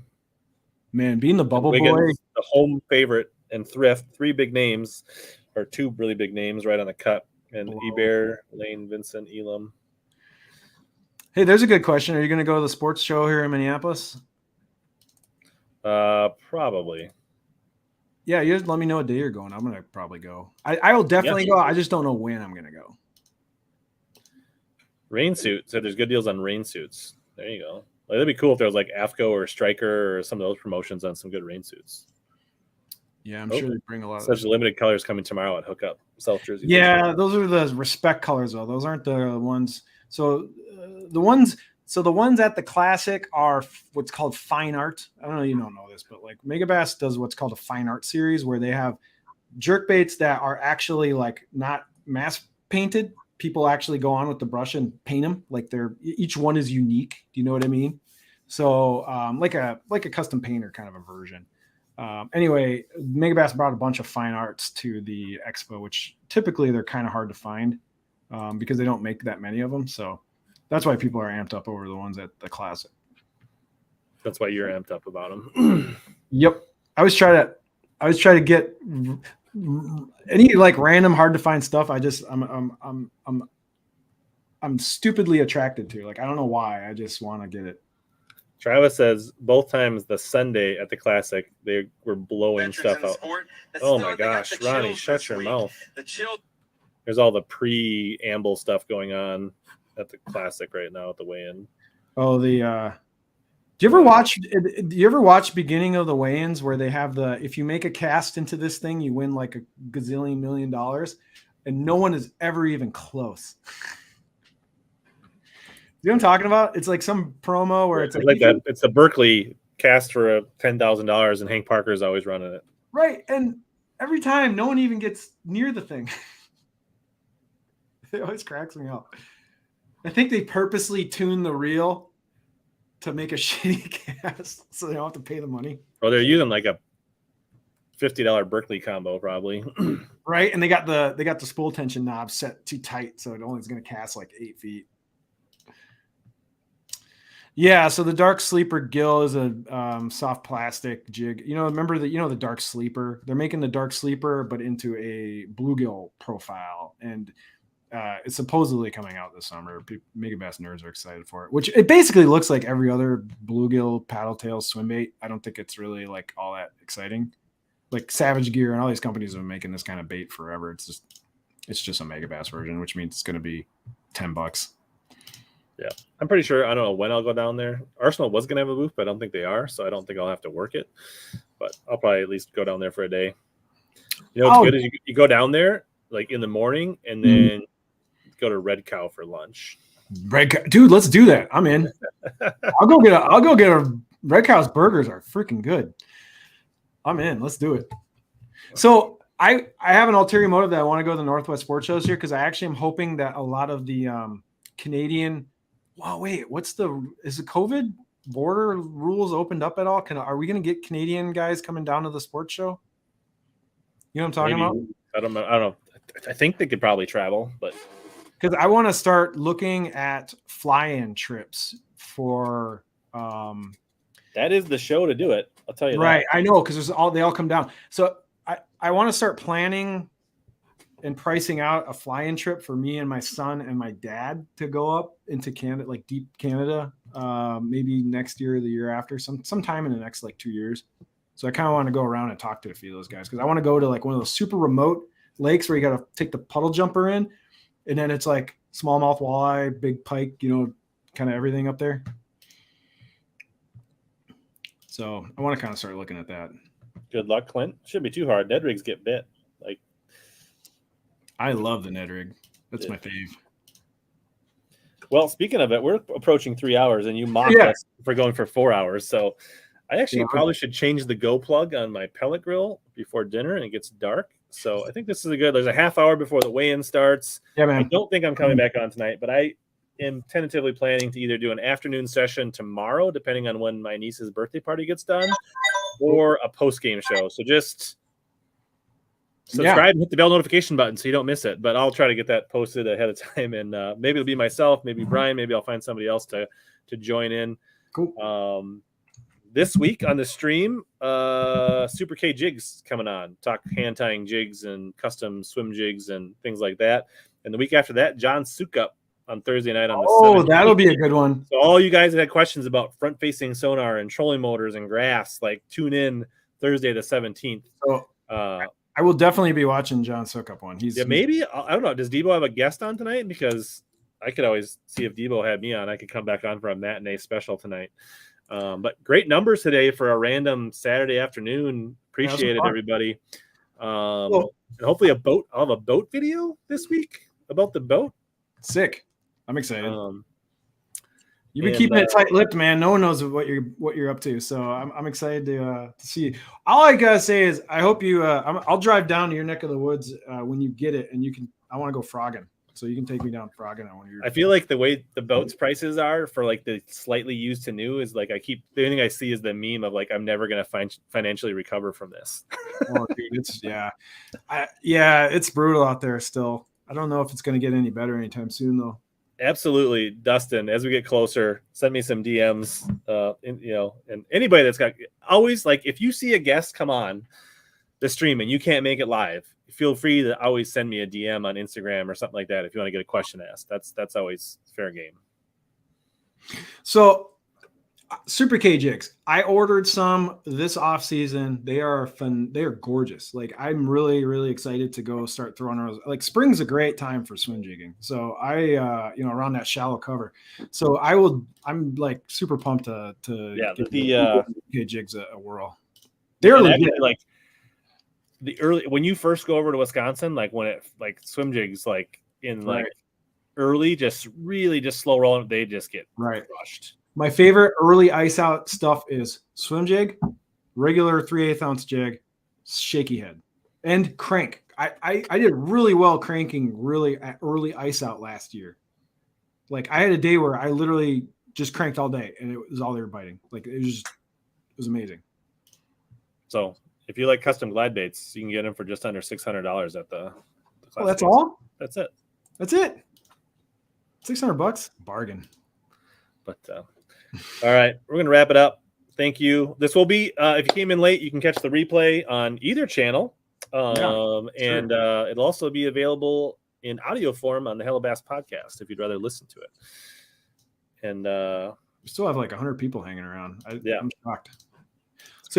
thanks to everyone that watched and hung out with us today. The steady stream of comments and questions was very entertaining and good way to kill a lazy Saturday afternoon for sure. Yeah, and I guess, is there interest in this? Like, would people want to do this for like Elite Series events, other stuff, just to do like hang out and kind of watch, but kind of have the side conversations? I don't know. Leave me a comment down below if you think this is like something we should do more of.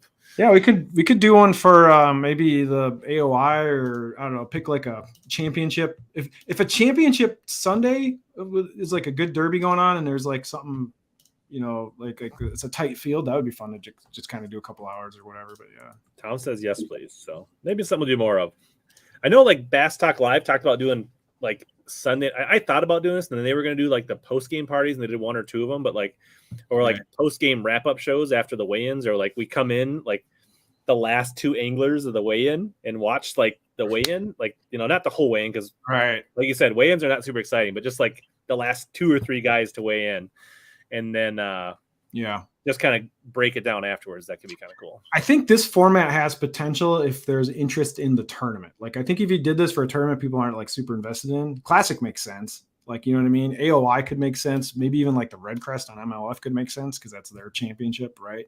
But yeah, I think doing it selectively is a good idea. Yeah, I don't know if it was like July and it was nice everywhere in the country, if we get 120 people watching us talk about a tournament. They probably want to be outside doing something. So. I might not want to sit down and watch. I want to be out fishing. That's probably me too. I'd just be out at the smoker or something. Right. I don't know. Well, this is a perfect storm of like the weather's not great. A lot of the tournament itself is dynamic. You know, there's no one just running away with it. You know, I think this is like a perfect storm of this is like a Minnesota guy where we can't stop talking and we don't actually end the stream. Okay, let's end it. All right, thank you everybody. All right, take it easy. Stay tuned as always to help you guys catch more big bass and suck less.